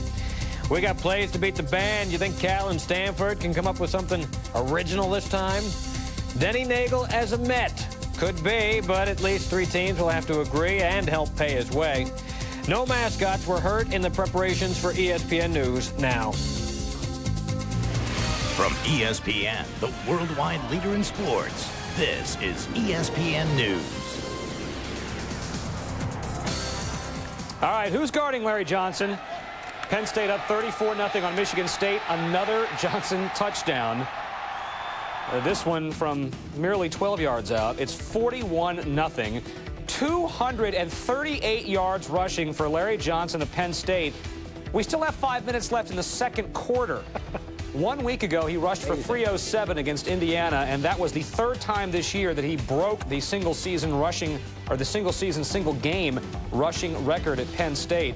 He could break it for a 4th time today. The current record is 7 days old. He holds it. He could break it. He's got 238 in the first half. Much more to come. I'd say that's quite a bit going on in college football. I'm Bob Halloran. This is Whit Watson. We're going to get to all the highlights of today's big games, and there was one even bigger than that Penn State-Michigan State one. There was. We got a lot of things to give out. We got oaken buckets and rings and bells and all kinds of stuff, right. Paintings, and there's also the matter of the national championship as Ohio State and Michigan square off. Ohio State trying to stay undefeated and head for the Fiesta Bowl. Maurice Clarett warming up. Lloyd Carr, Jim Tressel shake hands and head for your corners. First quarter. Buckeyes down 3-0. Clarett takes the handoff. He's got room on the left side. 29-yard gain. He takes it down to the 10-yard line. And then a couple of plays later, why not give it to him? From 2 yards out, 2 yards in, makes it 7-3 Ohio State. Trying to stay undefeated and unbeaten in the conference. Late second, 7-6. Navarre up top for Bray and Edwards, and it looks like a catch, but offensive pass interference against Braylon Edwards, so a 9-7 halftime lead. On 4th and 1, Krenzel keeps it on the sneak. First down, Buckeyes. The drive still alive. Krenzel to Clarett inside the 10. In the 4th quarter, about 6 minutes to go. A couple of plays later, it's Krenzel again. This time it's not Clarett, it's Maurice Hall taking the pitch from Krenzel. And 3 yards out, touchdown Buckeyes, 14-9 Ohio State. Late 4th, Wolverines still down by 5 on 4th and 4. They've got to get this to keep it alive. And Ronald Bellamy, super catch. First down and more, and the drive continues. Clock stops later in the drive. Navarre back to pass. He's popped by Darian Scott. Ball loose. Will Smith recovers. The Buckeyes have the ball. One more chance for Michigan with 1 second to play. It's Navarre for the end zone. Will Allen, you can keep that football. Ohio State prevailing 14-9. They are undefeated. The Fiesta Bowl folks were there in Columbus to see it. The bid extended after the game. Who are they going to play? Well, Miami still has a couple of games on their schedule, but we are all looking at a potential Ohio State-Miami national championship game. Navarre goes for 247, a much better game this year than he had last year when he got picked off 4 times against Ohio State. Last time Ohio State won a national championship was 1968. We'll have a chance to play for it this year, and our college game day crew was there in Columbus. Well, just about 3.5 hours of breathless tension here in Columbus are over, and now these folks are thinking about warmer climates. Tostitos Fiesta Bowl representatives are here. They want to present the bid, and at 13-0 Ohio State, they certainly seem inclined to accept it. The national championship game. It's amazing. There's only been maybe one team I can think of that was 13-0 and had not yet won a national title. That was Marshall, but in a major conference, it's unheard of. One major hurdle to go, but one humongous hurdle cleared here. What a tremendous effort by Ohio State in all phases of the game, but especially defensively. They forced 3 field goals by the Michigan Wolverines. Quarterback John Navarre, 247 yards for Michigan, a senior season high, threw the ball straight with less than 1 minute. He took him the length of the field, threw it into the end zone for interception, but a great effort by John Navarre, Michigan. All week long, we talked about the importance of the passing games, the setup and running games. I thought Terry Malone, the offensive coordinator for Michigan, what a great job of calling plays. How many times did you see Michigan throwing on 1st and 10, keeping Ohio State off balance on defense? That was the key in keeping Michigan moving the ball down the field and allowing John Navarre to have the great game. But Lee's right. When it came down to it, the Ohio State defense, they've been doing it all year long, forcing field goals as opposed to allowing touchdowns. And that, again, allowed them to be in position late in the game to win this football game. Defensively, the 7th time in the last 8 games that an Ohio State opponent fails to score more than 1 touchdown. Of course, Wolverines kept out of the end zone. Realize the last 3 home games, the Buckeyes have shut out the opponents in the second half each time. How about Maurice Clarett? The 26-yard reception setting up the game-winning touchdown, goes over 100 yards. That's after 4 games when he had 18 carries. Lee, you were right about it. I was wrong. I tell you, I was wrong. I didn't think anybody could come back after carrying the ball 18 times in the last 4 ball games and play like Maurice Clarett. But he's not really good. Kirk, he's exceptional. Yes, he is. Yes, he is. And you know, he got a little bit tired at times because they kept going back to him time and time again. I'll tell you what he gives to the Ohio State offense. Here's an offense that doesn't have a dominating offensive line. Many times there's penetration. Maurice Clarett is a back that makes that first guy miss when he gets penetration, and then he's able to pick up 7, 8, sometimes 15 or 20 yards. The other backs do a good job. They'll maybe break a tackle and pick up a yard or 2, but with Clarett in there, he energizes the offense, avoids the contact, and picks up invaluable yardage. Well, out of the 13 wins, 6 of them by a touchdown or less. They've now been outgained their last 3 games, Ohio State, and they somehow find a way to win, converting exactly 1 third down. That is truly amazing. They just find a way to get to Tempe, and what that means now, big picture, is that the other contenders, Oklahoma, Washington State, Iowa, Georgia, Notre Dame, they all have to hope that either Syracuse or Virginia Tech can snap Miami's 32-game winning streak, or else it'll be Buckeyes, Hurricanes, January 3rd in Tempe, Arizona for the national title. Let's go back to the studio. Ohio State getting big numbers out of Maurice Clarett. Take a look at the top 5 rushing performances by a true freshman at Ohio State. Clarett with 1,190, breaking the record set by Robert Smith, who ran for 1,126 yards back in 1990. And then you got to go back to Archie Griffin. Lydell Ross, 419 yards as a freshman in 2001. Carlos Snow, another highly touted running back, 410 and 87. Clarett has done everything the Buckeyes could possibly have hoped for this season. Well, those guys are good, but they're no Larry Johnson. That's right. We're going back to Penn State and Michigan State. Every time we do this, we see Larry Johnson carry the ball across the goal line. This time is no different. From 40 yards out, he just breaks through the line, beats one man, and then he's got clear sailing from there.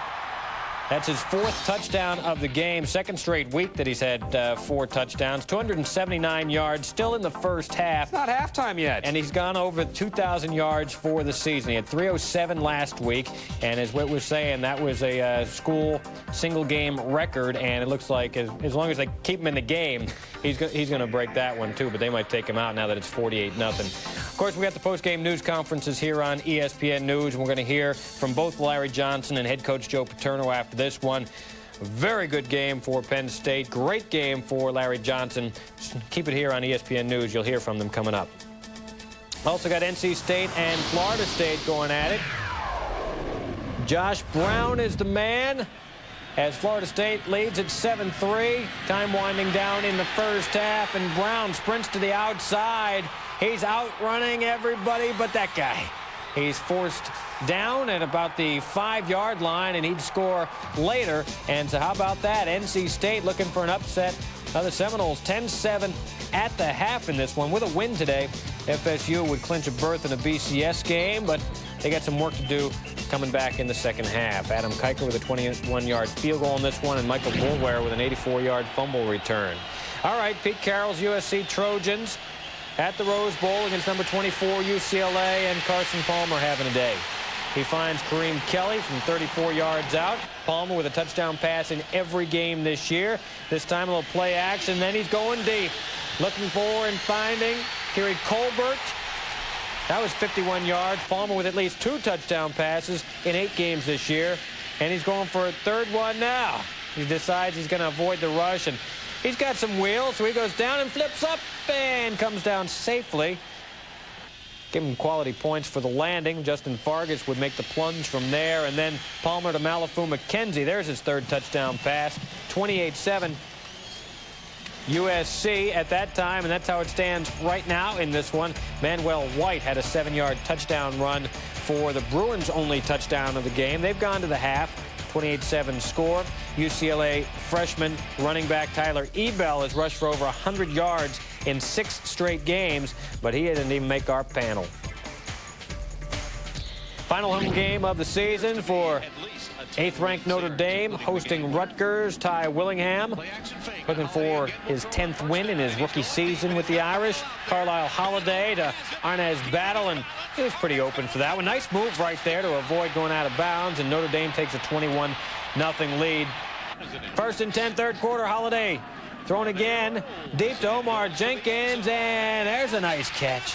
Nice pass. 28-0 Notre Dame on that one. 35-0 Notre Dame still in the 3rd, and starting to run away with this thing. Holiday scrambling, looking for somewhere to throw.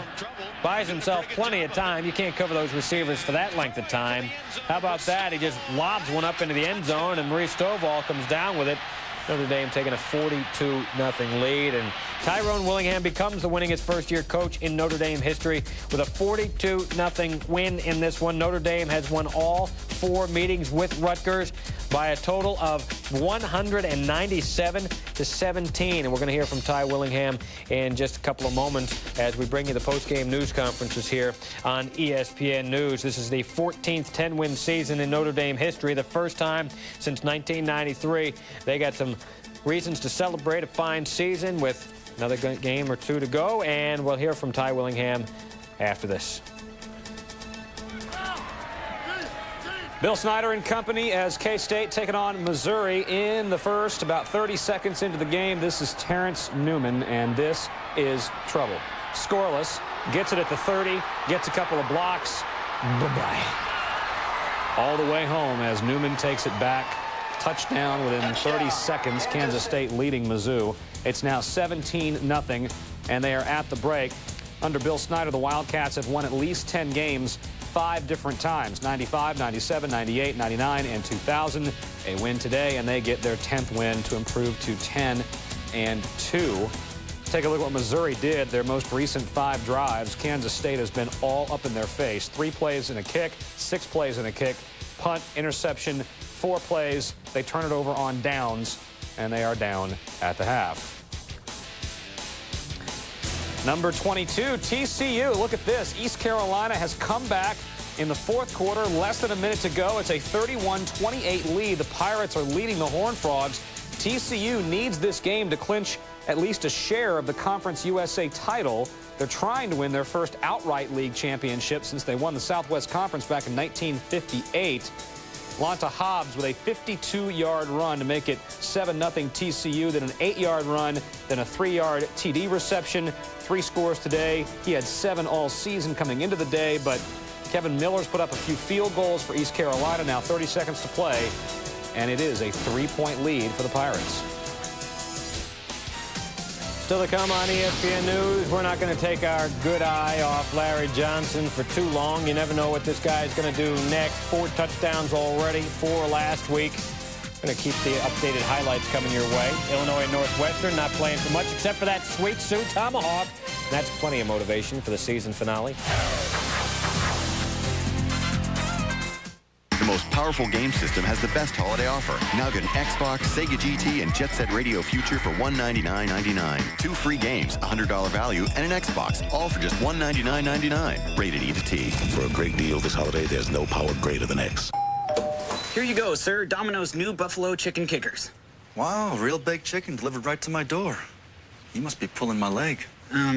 No, sir. That would be your dog. Introducing Domino's Pizza Buffalo Chicken Kickers. Tender cuts of all-white chicken breast with a kick of spicy buffalo flavor baked through and through. 10 pieces for $5.99. Man, that's good chicken. Get the door and get a kick out of dinner tonight. Now get an order of Cinesticks free when you buy a large one-topping pizza for $9.99. Hello? Hey, it's your dad. I'm at the electronics store, and I think I made a big mistake. You're kidding. I was already here. PCs were right there. It looks so easy. But if I don't get some help, Dad, I should have just listened to you. They don't even have what I'm looking for. Dad, I told you. For your perfect PC, just call Dell, and they'll help you get the PC you need at a great price. It's easy. I don't need a candy cane. Hold on, I'll get you some help. That's my father. You're pretty much his only hope. Thank you for calling Dell, Mr. Sapien. I'm on the phone. Ow! Stop it. This holiday, call or go online now and get a Dimension desktop for just $649. Featuring an Intel Pentium 4 processor for awesome performance for today's digital entertainment. Recording music, sharing photos, gaming, and beyond. Right now, you can get 0% interest for 6 months. Get great deals on notebooks, too. Dude. Could you get me a Dell? For holiday shopping done smart, it's easy as Dell. Dell PCs use Intel Pentium 4 processors.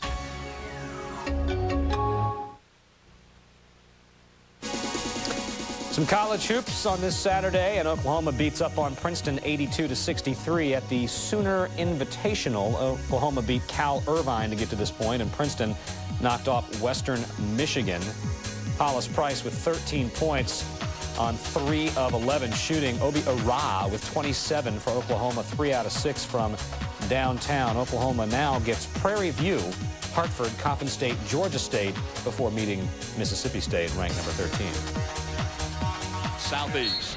Bruins and Bulldogs as 16th ranked Georgia host perennial powerhouse Belmont. Bulldogs Jim with Herrick looking on first half. Chris Daniels inside. He slams that one down using the 2 hands. Daniels had 16 points. He's back from his 1-game suspension for playing in an unsanctioned athletic event. Scores there as well inside. Second half.